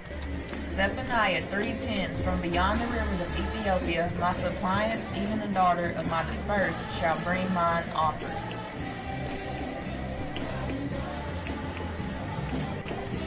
Zechariah 1:15. And I am very angry with the nations that feel secure. I was only a little angry, but they went too far with the punishment. In that day the Lord will reach out his hand a second time to reclaim the remnant that is left of his people from Assyria, from Lower Egypt, from Upper Egypt, from Cush, from Elam, from Babylonia, from you got no faith, and brother. from the islands of the sea. Isaiah. You You just gonna keep saying that. I know thy And works. it's always gonna, what happened to Sonya and everybody, you say it's gonna stay that way. That's what you're telling me. It's gonna stay where you don't care that it's not gonna stay that way. You want it to, it almost sounds like it kind of wanted to stay that way. You don't want to experience the happy ending. It's like you refuse to experience the happy ending. I will make you jealous. Like there is no happy ending, Emery. Give up, Emery. There is no happy ending. It's gonna stay this way. That's what you're telling me. There is no happy ending. I say then, hath God cast away his people? God forbid, for I also am an Israelite, of the seed of Abraham, of the tribe of Judah. For thus says the Lord God, behold, I myself will search for my sheep, and will seek them out. Ezekiel 34:11. For the Lord will have mercy on Jacob. We still choose Israel and settle them in their own land. The stranger shall join himself with them, and they shall cleave to the house of Jacob. Isaiah 14:20. Isaiah chapter 43, verses 54. For I am the Lord thy God, the Holy One of Israel, thy Savior. I gave Egypt for thy ransom, precious in my sight. Thou hast been honorable, and I have loved thee. Therefore will I give men for thee, and people for thy life. Acts 7, verses 6 through 7. And God spoke to this effect, that his offspring will be sojourners in a land belonging to others. He would enslave them and afflict them 400 years. But I will judge the nation that they serve, said God, and after that they shall come out and worship me in that place. Revelation 13:9 through 10. If any man have an ear, so that he hears, he that leadeth to captivity shall go into captivity. He that killeth with the sword must be killed with the sword. Here is the patience and the faith of the saints. Baruch 4:25. My children, suffer patiently the wrath that is upon you, God. For thine enemies have persecuted thee, but shortly thou shalt see his destruction, and shalt tread upon his neck. Baruch 4:26. My delicate ones have gone rough ways, that were taken away as a caught of the enemy. Baruch 4:27. Be of good comfort, O my children, and cry to God, for ye shall remember the him that brought these things upon you. Baruch 4:28-29. Wherever if your minds go astray from God, so then return, seek him 10 times more. For he that hath brought these plagues upon you shall bring you everlasting joy and salvation. Wisdom of Solomon 5:1. Then shall the righteous man stand in great boldness before the face of such as have inflicted him, and made no account of his labor. Wisdom of Solomon 5:2. When they see it, they shall be troubled with terrible fear, and shall be amazed at the strangeness of the salvation, so far beyond all that they look for. Wisdom of Solomon 5:3. If they repent and done, for anguish of spirit shall say within themselves, this was he, whom we had sometimes in derision and a proverb of reproach. Wisdom of Solomon 5:4-13. Weakness accounted his life madness, and his end to be without honor. How was he numbered among the children of God, and his lot is among the saints? Deuteronomy 7:22. And the Lord thy God will put out those nations before thee by little and little. Thou mayest not consume them at once, lest the beasts of the field eat them up.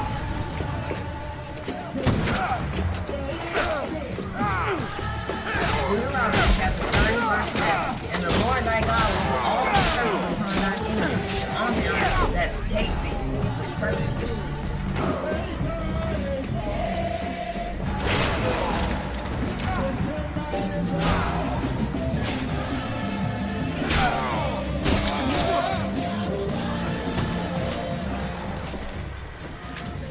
Psalms 83:3. They have taken crafty counsel against thy people, and consulted against thy hidden things.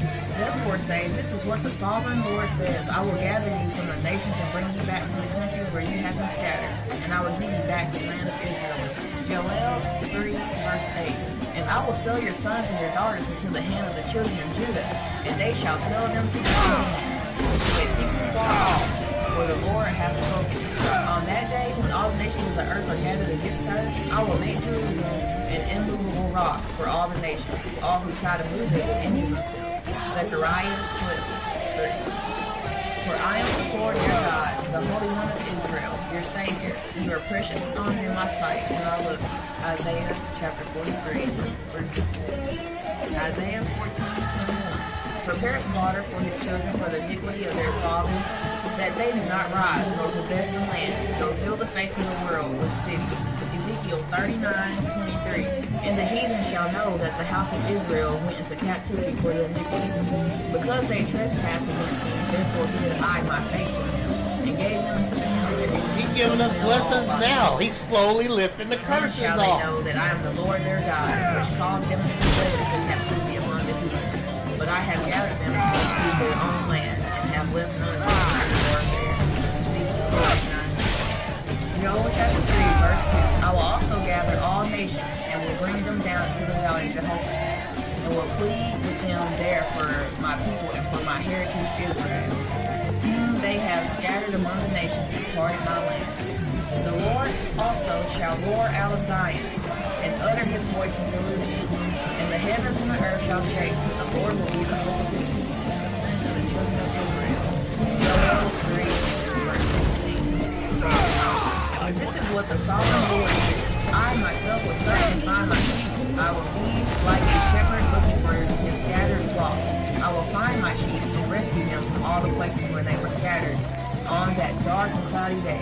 Ezekiel chapter 34, verses 11 and 14. Lamentations chapter 4, verse 22. The punishment of thine iniquity is accomplished, O daughter of Zion. He will no more carry thee away into captivity. He will visit thine iniquity, O daughter of Edom. He will discover thy sins. I will bring again the captivity of my people in Israel, and they shall build the waste cities and inhabit them.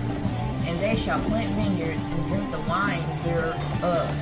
They shall also make gardens and eat the fruit of them. Amos chapter 9, verse 14. When you pass through the waters, I will be with you, and through the rivers they will not overwhelm you. I am the Lord your God, your Savior. You are precious and honored in my sight, and I love you. Isaiah chapter 43, verses 2. Cue the victory music. Those blessings, that video I made sums up everything you need, brother. We know it. I know it's the end going to be. Judah, nor a lawgiver from between his I feet, heard too when I until see my Shiloh people come, getting and unto him shall they gather. slaughtered like this, but I know it ain't going to. 49. It ain't in the end. It ain't what it's going to be. So that's one thing that keeps me going. And I'm not going to sit there and Please just subscribe be, to my new channel, just Saved Hebrew worried Israelites. about that The link all will the be in the time. description. I'm gonna be focused on what's coming for all of us. Because you We ain't see gonna you getting find after this your hope fitness anywhere goals. else in the world. But what about from those God. money goals? God's You the can count only on Credit one Karma for a that's clear gonna view of help your us and tell finances us and who your we progress, are, helping tell you us see that we're His results favorite, 'cause so we're you not can gonna keep get it checking from off white those people. financial personal bests and find your way to money. Progress never felt so good. Intuit Credit Karma. Karma you can count on. You're not gonna Download get it from the app East today. Saudi Arabia neither. If Donald Trump did anything, he woke us up. Sucks to be you, Donald. Once Canada wakes up, sucks to be you. Yeah. That is Canadian legend Charlie Angus, who served as a member of Parliament. He was speaking there in Cumberland, British Columbia, gave an incredible speech there as part of his resistance tour. More on that in a bit. I want to talk, though, about generally how Canada is striking back. They are tip of the spear in the fight against the authoritarian Trump regime, and they've really inspired the entire world in the international resistance against the Trump regime. So elbows up, shout out to the Maple Midas out there, and also thanks for the shout outs we've been getting in that resistance tour. We greatly appreciate it. Let's talk about how Canada has been leading the world in the international resistance against the Trump regime and cornering Donald like the little cornered rat that he is. No offense to cornered rats who behave far better than the way Trump is behaving. A few things we should chat about, and then I want to talk a little bit more about Angus's speech. I mean, the first is Canada really showed the way with the boycott of all things American, the boycott of American products, the boycott of American tourism, and there are, the towns that rely on Canadian tourism, they're really getting hit, but overall, the American tourism industry is getting crushed.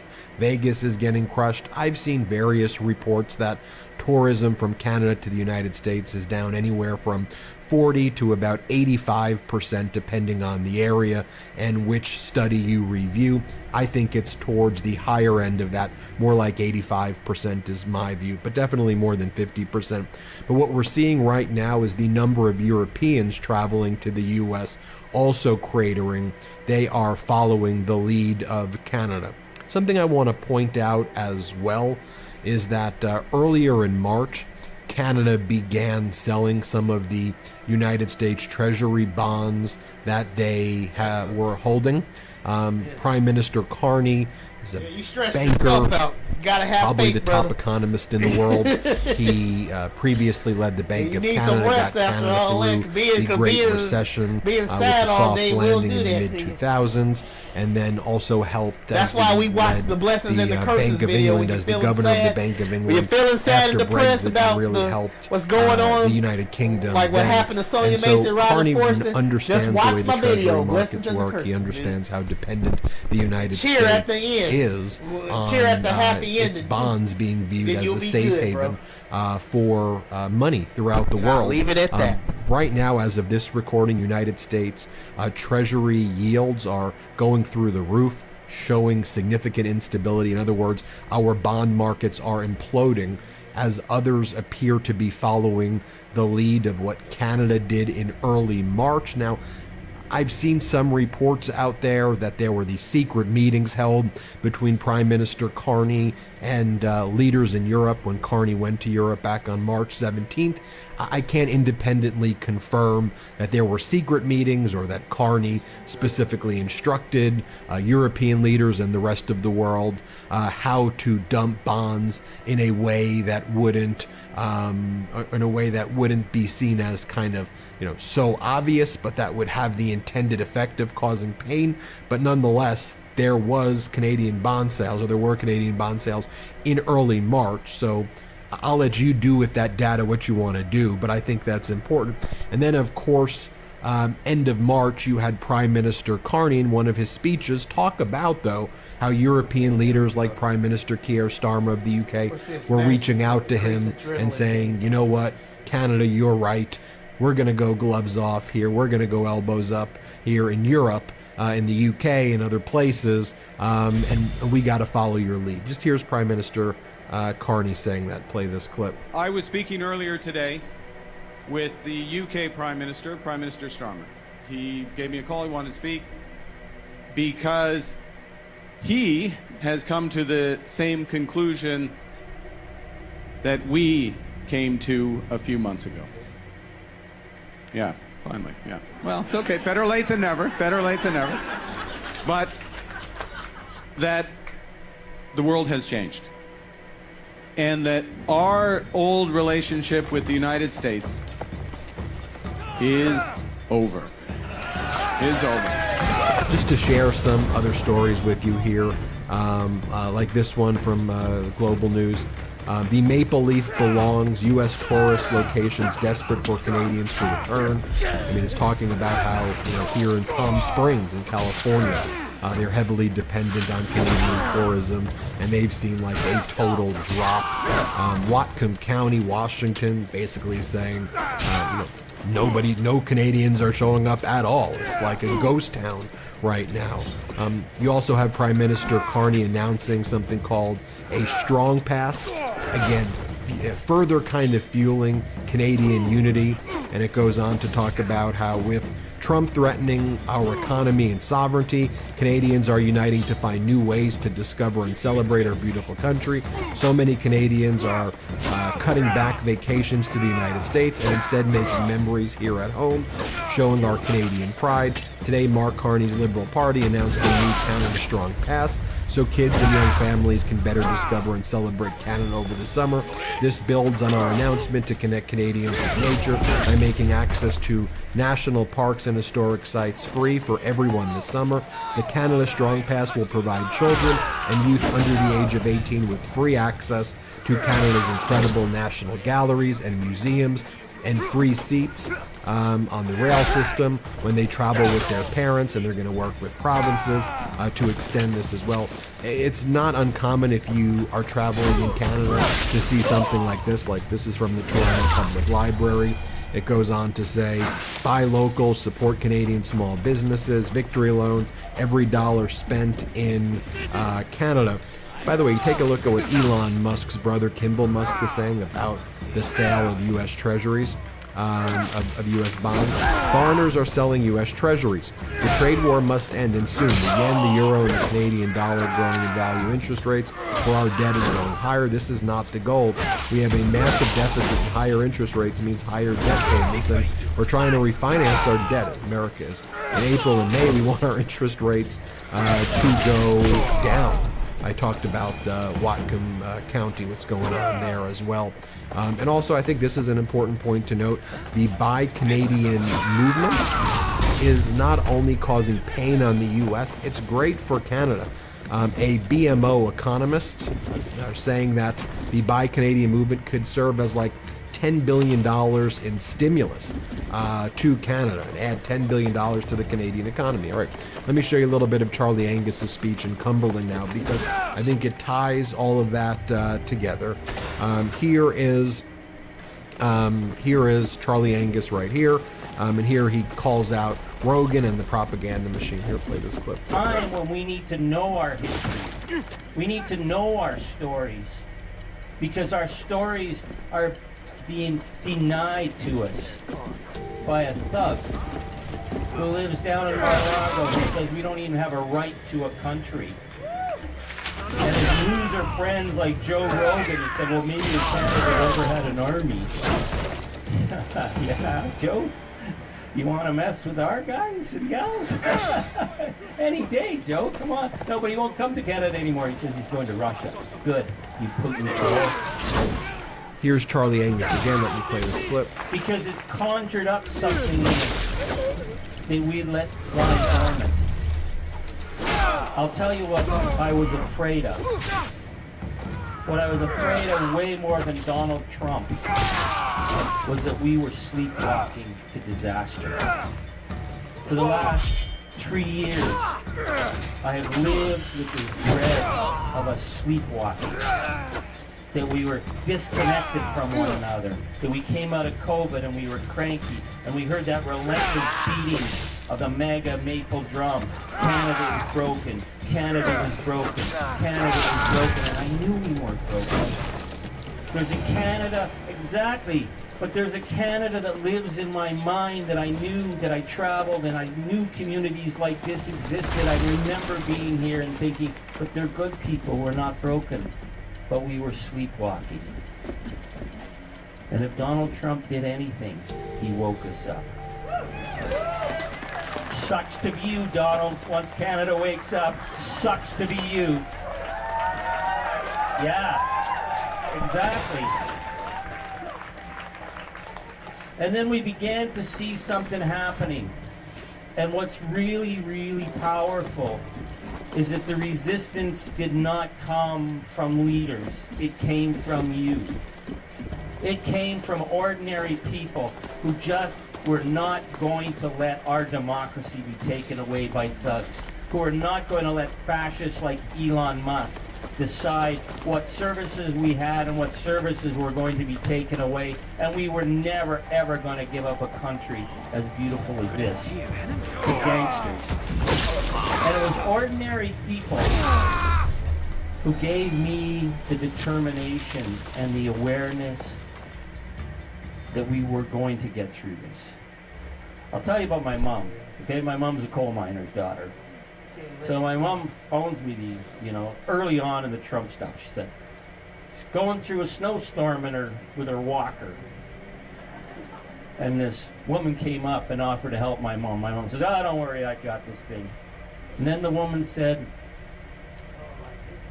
do you think we'll get through with Donald Trump? And my mom said to her, I'll eat root vegetables. I don't need any of their damn asparagus. I'll eat root vegetables. We've been through this before. We'll get through this again. And I get that not just from people like my mom. I get this from all kinds of people. This is the Canadian way. It's the Juno Beach gene. You know, we don't stop until the job is done. If there was a crappy job in the war, they gave it to Canadians all the time. And Canadians got the job done. We come from a long line of fascist fighters, right? And we're going to fight the fascists today. We are never, ever, ever, ever, ever going to give ground to fascists. Finally, here's another great part of Charlie Angus's speech in Cumberland. Let's play it. Taken on has a huge, powerful impact. Don't ever think it doesn't. When you refuse to buy American, when you refuse to visit America, you are putting economic pressure that they weren't expecting because they thought that we were chumps, right? They thought we were chumps. And then we said, yeah, just try it. And then Pete Navarro came out and said, whoa, Canada, stop with all that hockey talk. You're freaking us out. It's like, man, dude, like, we haven't even started yet. And we haven't even set the women's team on the ice, you know? They're going to be really on the run, you know? Like, yeah. Because the thing is, yeah, he says, he thinks there's this tap that they're going to turn on. You know, and they're going to take our water, and they're going to take our critical minerals. There's nothing else they say they want from us. Yeah, they say they don't need anything, but there's something they do need to take from us. They need to take our decency. They need to take our sense of the rule of law and democracy. Because having a nation run by a pack of incel white men, freaks, they're freaked out by us, right? They're freaked out. I mean, what are their terms that they're so terrified of being woke? Like what? They woke up one morning and it was a terrible thing. Yeah, well, if I was you, Donald Trump, when I woke up and I was in your skin, I think being woke would be pretty bad too. I'd try to sleep as long as I could, you know? And then they're freaked out by being Antifa, right? That was their last thing. Well, yeah, damn right. We're anti-fascists, yeah? My uncles kicked Nazi ass all over Europe. We'd do it again if we had to. So yeah, we're Antifa. I always like highlighting Charlie Angus. His resistance tour is going great. That was in Cumberland, British Columbia. I know he's going to, he'll be in Alberta soon as well. It's a great tour that he's running right there, and appreciate he's given us a few shout outs there. So thanks, Charlie. Thanks, Maple Midas, as well, for the love in Canada. We appreciate you. Also, we have the Maple Midas gear, 100% made and manufactured in Canada, of course, at store.midastouch.com, store.midastouch.com. Thanks, Maple Midas. We appreciate you. Thanks, Midas Mighty. Thanks for watching, and great work, Charlie Angus. What a great speech you gave in Cumberland. Brilliant stuff. Hit subscribe. Let's get to 5 million together. New Midas merch drop. Check out the latest pro-democracy sticker packs, t-shirts, hats, sweatshirts, and more. All at store.midastouch.com. There isn't a red or blue America when a president's policies wipe out what you see here, part of the $6 trillion losses in days. Everyone loses. And we have new evidence right now showing the backlash to Trump's flailing trade war. That backlash is broad. From the bankers and CEOs I mentioned, quoted some here at the top of the show, to political leaders in both parties.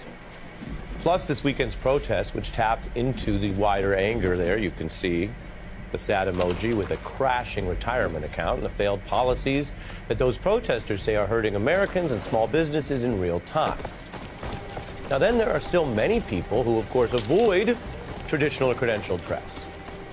This is what CNBC looks like if you turn it on the screen here, but people may not see that kind of news coverage of the tanking markets. There are people who consume alternative, younger media, that's as a cultural matter, or what you've heard about, some of these MAGA-friendly podcasts and streaming shows, and that's a political matter. And a different set of voices rules. One bite, everyone else was a bowl. 7 and 7. Good, solid. Most companies have all these different requirements, and they're openly allowed to discriminate against especially heterosexual white men. The attempt to feminize men is ongoing on the left. Check out this rap and let me know your honest thoughts. I think it's incredible. I think it's incredible. That's from one of the streaming shows there, and a Tesla Cyber Beast retails for about $100,000. The young man you see there, Aiden Ross, would have a harder time buying one now. Now, he's supported Trump and even scored a coveted interview, but he now complains with the tariff crash that he's losing money, that he feels, quote, poor after all this, which is part of a wider backlash from MAGA podcasters and streamers. And let's be clear, many of them speak to their audience in an unfiltered, authentic way in real time. That's part of what draws their audience. Now, they have MAGA credentials. I'm showing you they have this past talk about supporting Trump's promise for the country, but many of them are now sharing with their huge audiences, which can number in the millions or tens of millions in the case of Rogan, who I showed earlier. Well, many of the ones you're about to see, they're sharing concern, panic, confusion, and even disgust over the cost of Trump's flailing trade war. Yeah, I'm voting for Trump. Trump has put his tariffs all over the place. I've been trying to understand them. I don't. And everything's in the because of it. Donald Trump just cost me $20 million or whatever he did. Maybe don't be on the golf course. Everyone in this room, everyone loves you. And I just want to say you're a true hero for this country. I don't know how many of you guys are invested in crypto or stocks. What the is going on with our country? Guys, why am I poor? Because Donald Trump is the nominee against Joe Biden, I won't just vote for him, I will walk over broken glass to vote for him. His giant tariff policy that he just dropped on the market unilaterally, probably unconstitutionally. This is a vivid demonstration of very well-known, prominent Trump fans, whether they're in your feeds, as they say, or not, going through their own personal experience of the harm of these Trump economic policies as their viewers watch. And this shows how the medium is still the message. That younger viewers might see their favorite commentator reacting to the markets in real time, kind of like a popular YouTube reaction videos. Sometimes there'll be a video of someone cooking or a dog doing a trick, and then someone else reacts. That's how some people are getting these bad market updates, learning how bad things are in reality. And it is hard to dismiss these last 5 days as some, quote, snowflake old media conspiracy when very MAGA-friendly new media are live streaming their pain.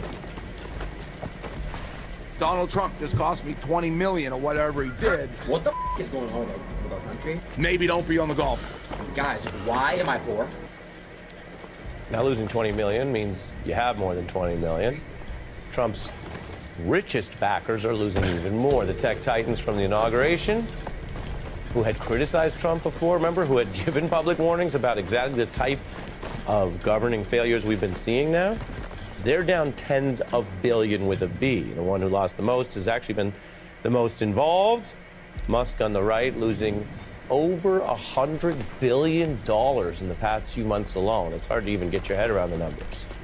This theme runs from those tech elites to the MAGA podcasters I showed you to some of the most seasoned Wall Street insiders. Take the hedge fund leader and Trump backer Bill Ackman, who made a lot of news this week by bemoaning how the tariffs from Trump are leading to a self-induced economic nuclear winter. Total reversal, I should say, from his post-election vow that Trump would do nothing to interfere with America's economy. We're stepping into, I would say, the most pro-growth, pro-business, pro-American administration I've perhaps seen in my adult lifetime, certainly. President Trump will do nothing that interferes with the success of the country, the success of the economy. He will do nothing. That was post-election. That was just over 100 days ago. And yet, what Ackman is referring to, the quote I read you that's new, tariffs causing an economic nuclear winter. The tariffs are from the guy Ackman wanted elected. Ackman now part of this larger money-losing team who said they just didn't think Trump would tariff like he said he would.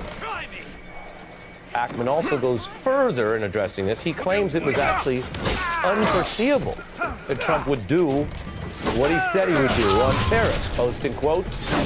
I don't think this was foreseeable. I assumed economic rationality would be paramount. My bad. All right. And yet, might be or not, it was somehow foreseeable to other people, some of whom are, of course, Trump critics or in the opposition to Trump and MAGA, some of whom are just nonpartisan individual experts or journalists who try to track what he really does and how he operates. And we have a long record now for that. Because many other people knew that it was foreseeable if Trump campaigned on pardoning convicts like he vowed that he would, and he did. Or that he would try to use power to punish opponents like he vowed, and he's doing now. Or that he would flout court orders and not care about limits on his power, from immigration to tariffs to other features of the presidency, because he said he would, and he previously dodged 4 different indictments like he vowed, and he did. So, added together, just a couple quick examples, yes. It was foreseeable that President Trump, if elected, would tariff like he said he would. One might say Trump had been very clear he wanted to tariff like it's 1930. That's a kind of a Prince Smoot-Hawley reference. You know, tariff like it's 1999. I can't hear the audience in the back, but I'm sure that 1 out of 1,000 people appreciate the reference. The point is, I don't usually do Prince combined with Smoot-Hawley references. One might say that if this wasn't such a serious news night and costly news week. So, all right, we'll put Prince aside. But here's how the very serious Nobel economist Paul Krugman dismissed that kind of rhetorical wobbly defense, which I'm telling you about because this is part of our reality. And Trump's got a few years left in office. Krugman writes, these ultra-wealthy backers are shocked to discover that Trump is who he always was. While the Times' Michelle Goldberg notes many investors did delude themselves about Trump because they either leaned right or they wanted lower taxes or they just hoped the money would keep pouring in, so they looked the other way. And now the sell-off is feeding a buyer's remorse in the selective memories. And for voters who may not follow every single story, they are on to this one, and that will only continue if the markets keep tanking and the recession risk rises. Trump voters are finding all that talk of lower prices and prosperity has not been Donald Trump's stated priority. Instead, he's warning of more pain while he golfs. The markets are down on the tariffs, with warnings of a wider recession risk rising. So some were in denial that Trump would tariff exactly like he planned. Some were in denial about Trump himself, a lesson that they could ignore at their peril, given that Trump is currently saying he'll hold power past 2029, which is illegal. So if you didn't believe that he would do the pardoning, and you didn't believe he would do the tariffing, and you didn't find that foreseeable, then buckle up for a president who, while in power, is saying he's, quote, not joking, and he intends to rule past 2029. Our job here is to look at the facts together. Don't delude yourself out of those facts. Other people did see the risk and the impact. Politically, the bad news for Republicans dates to an old law of politics, popularized by President Reagan, but it's been reportedly said or in circulation from far earlier. The saying is, a recession is when your neighbor loses his job. A depression is when you lose yours. In other words, how do you experience it? Well, millions of people may be personally experiencing these impacts. Whether you're rich enough to be a podcaster who says he's out millions, or you're just someone trying to get by. It's always different when it hits you. And there need not be any glee in any person's pain or loss. I say that whether they are MAGA or not MAGA, whether they are American-born citizen or immigrant, whether they're being hurt by Trump's stubborn, flailing tariffs policy and they live in this country or they live somewhere else. No glee in the pain. But those podcasters are experiencing what they sometimes call in the vernacular L's, losses. Trump is making many people in America take a giant L. That's not in doubt.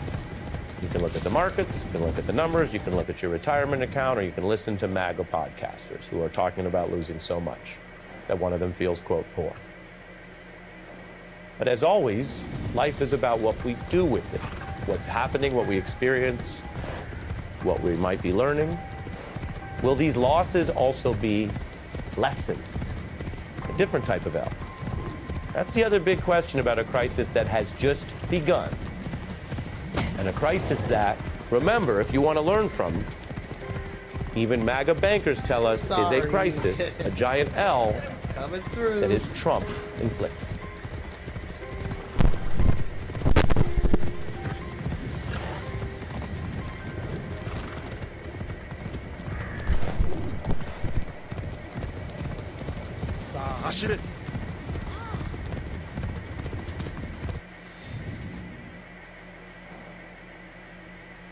The president threatening even more tariffs, and that's against warnings about a Trump recession.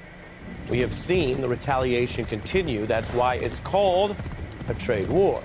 And these are countries that we usually do not approach anything like an economic war with, let alone real wars. We're talking about long-standing American allies. Today, the news from Canada and the EU, billions of dollars of new tariffs, ranging from textiles, water heaters, beef, bourbon, many key American products.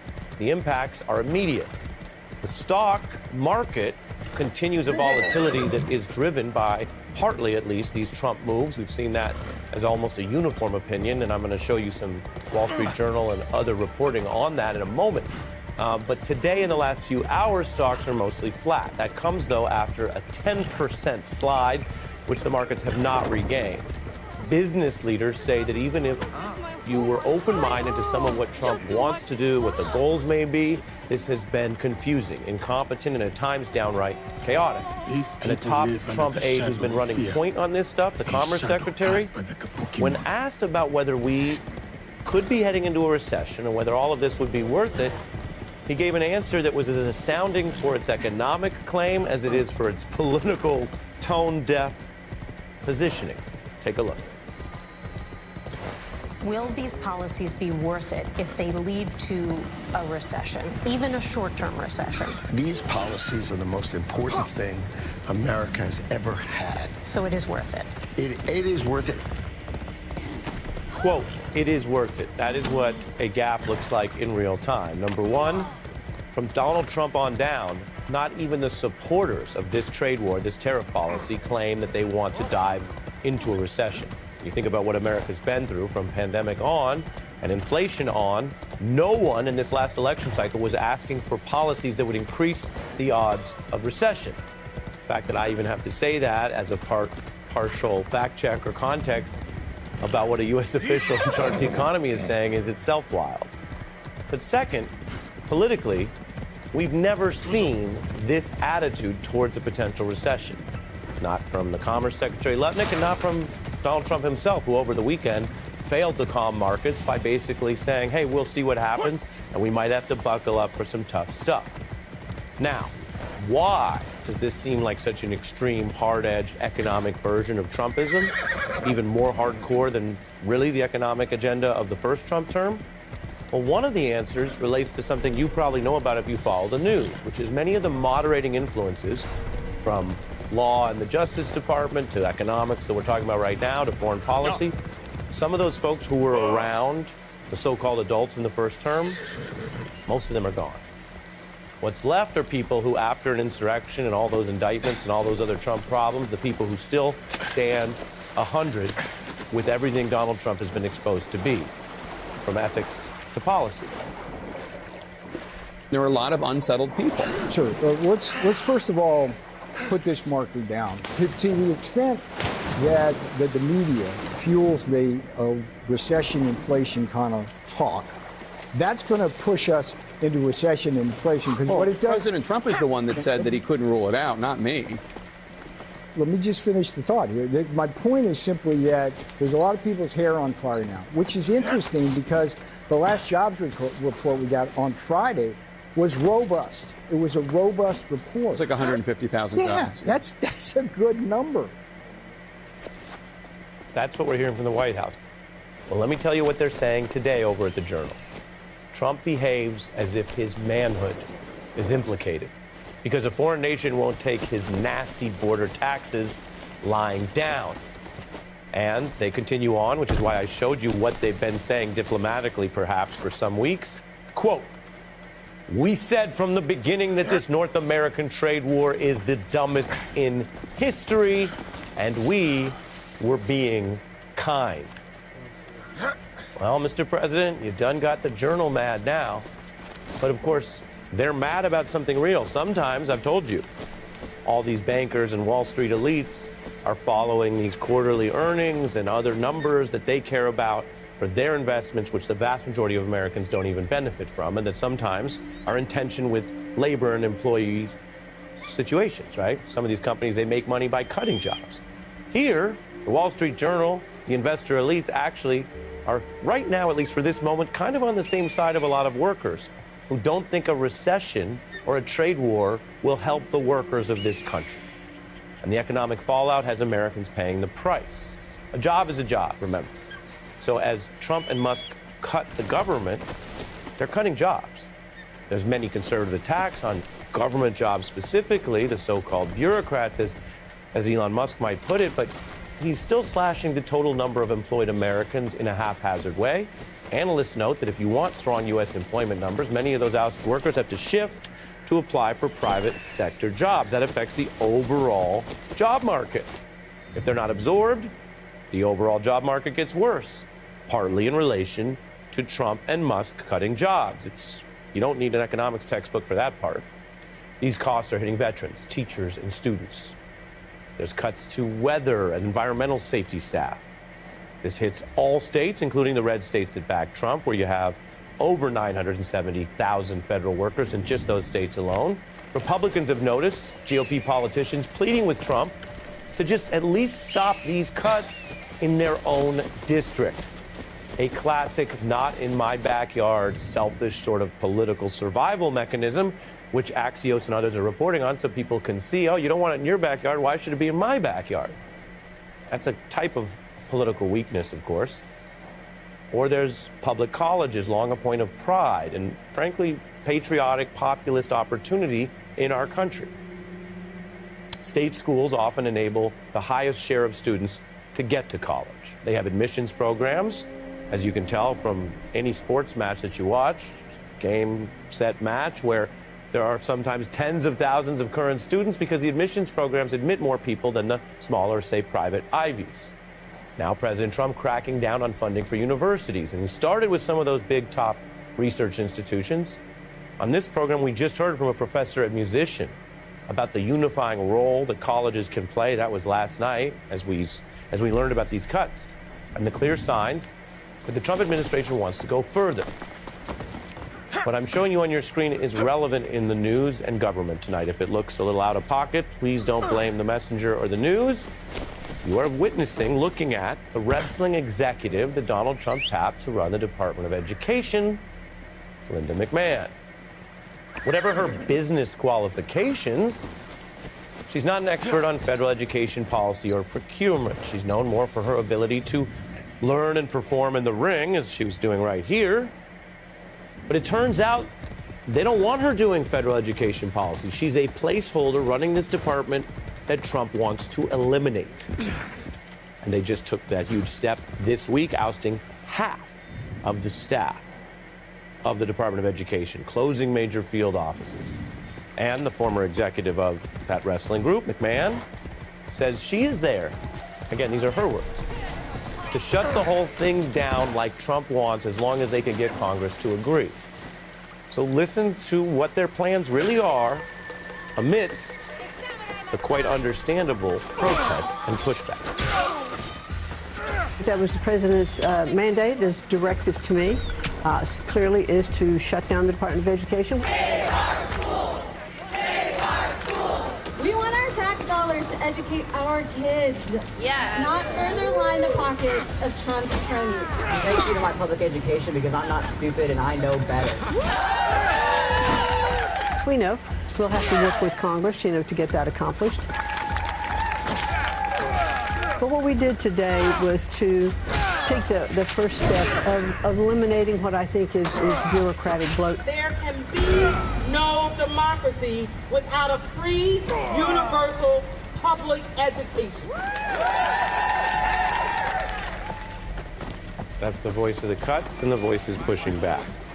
Now, there are many Trump actions that are extreme and unprecedented and are even being halted in court tonight as potentially unlawful. This talk, though, about shutting down entire agencies predates Donald Trump, to be clear. It goes back a long way in GOP politics. You might remember Rick Perry ran on basically ending not one, not two, but three agencies, which you'd think you'd have a strong feeling about if you really wanted to eliminate that many jobs in entire agencies. Although he infamously struggled to remember which three. The third agency of government, I would do away with the education, the commerce, and let's see, I can't. The third one I can't. Sorry. Oops. Oops. It was seen as a gaffe at the time. It was a moment that hurt Perry among Republicans. He was still running in the Republican primary. But by the time Donald Trump took over this same party, Rick Perry was back in the spotlight. I want to remind you, Donald Trump appointed him to run one of his supposedly hated agencies marked for elimination, the Energy Department. Just as Trump has tapped McMahon now to run an agency they both say they want to eliminate. Let's take them at their word here. They're not saying they want the government to run better or more efficiently with regard to these entire agencies. They are saying they want to end it. No federal energy oversight, no national education leadership, a gutting of the expertise and the people which has guided two things that, as a factual matter, Americans generally rely on: energy and public education. And I'm not really chuckling because it's funny, I'm chuckling because it's outlandish. They're saying if they can get away with it, no mas at the federal level. Get rid of the public servants, the administrators, the teachers, all connected to this funding. And why? Why? Because Donald Trump is empowering self-interested billionaires and, respectfully, forgetful politicians who think it's really cool or sounds politically good to disrupt and destroy things. At least when they can remember which thing they want to destroy.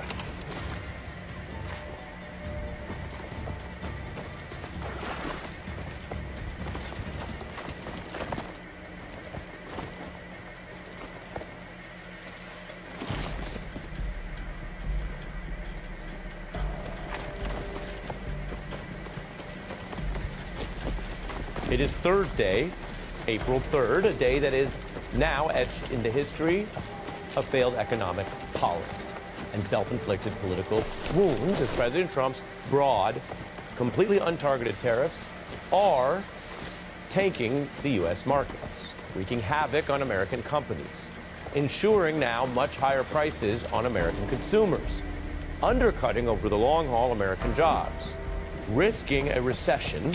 That's according to many experts in the coverage we've seen all across this chaotic day. And let's be clear, Trump's policies slapping a giant tax on Americans, as his former VP Mike Pence put it today.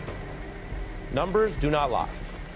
We always try to show you the facts here and lead with the facts. And while some numbers are so bad that we can all reasonably agree it's not a good thing, it's a bad thing, I want to begin not with my observation or Nicole's or what we've discussed in plain English, but the numbers that show these are the most damaging tariffs in a century.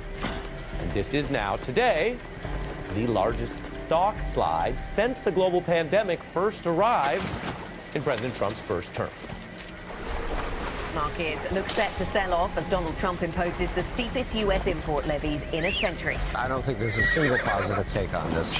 This is all just bad. Stocks set to wipe out nearly $2 trillion in market value. Taking a plunge as investors react to the sweeping tariffs. The world was yesterday sort of Thank you for a bazooka. Thank you for comment, bro. I really appreciate you stopping by and watching. And he dropped an economic Moab. Sorry about the drama a while ago, though. And I think 50-50. Lloyd and Jay Edis, thank you, bro. Appreciate Markets tanking.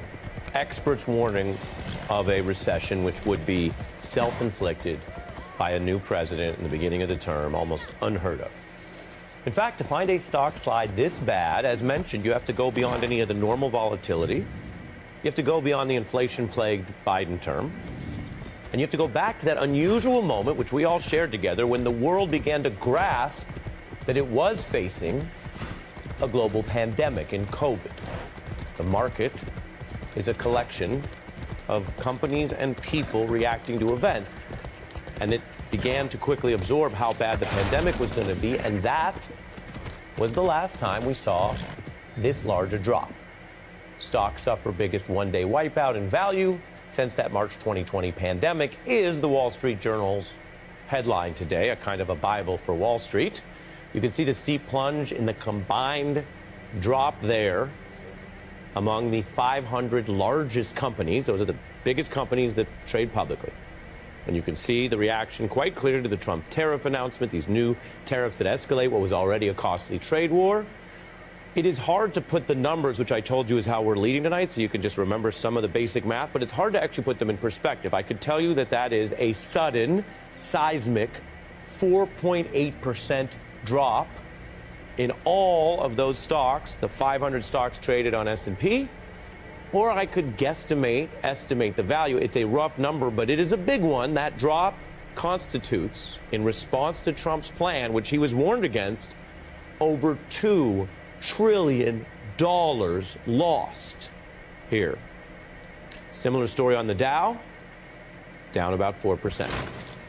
The other broad stock exchange, the NASDAQ, even worse, plummeting 6%. This is the math. Numbers don't lie. These are the new Trump tariffs, which, as many people warned, many experts warned, and many Trump allies, Republicans, Wall Street veterans warned, are now sinking every market index, battering U.S. stocks. If you look at the measure that includes more companies, they're actually hit the worst. In other words, I mentioned that 4% was trillions. The 2000 index of the companies that include smaller companies located in other parts of the country, etc., they're actually taking it the worst. And there's a lot of Trump voters, and frankly, a lot of people in general affected, but that's down 21% from its market high. These tariffs from Trump are escalating the trade war to new heights and guaranteeing more countermeasures in the trade war as they hit every country, big or small, rich or poor. Take one conservative magazine that tracks this very closely, The Economist. They call it now Ruination Day, showing President Trump quite literally sawing the U.S. off the map. A self-inflicted wound, isolating us from the rest of the global economy. It's a contrast from a few months back under Biden, when The Economist, which is a right-leaning kind of pro-corporate but internationally objective magazine, that's what they say they are, commented that at that point we had the economy that was the envy of the world. More headlines today. Trump tariffs sinking markets, economic havoc, Wall Street reeling, stocks plunging. That is the brutal reality. This story is well beyond politics and news nerds, if you will. It's my job to sometimes tell you, hey, it's a little bit of a slower news day, or this thing may not break through, or we had a Senate vote, but it's not going to pass the House, so it's not the biggest deal. Today's the opposite. I have to tell you, this is a big deal. This is very bad.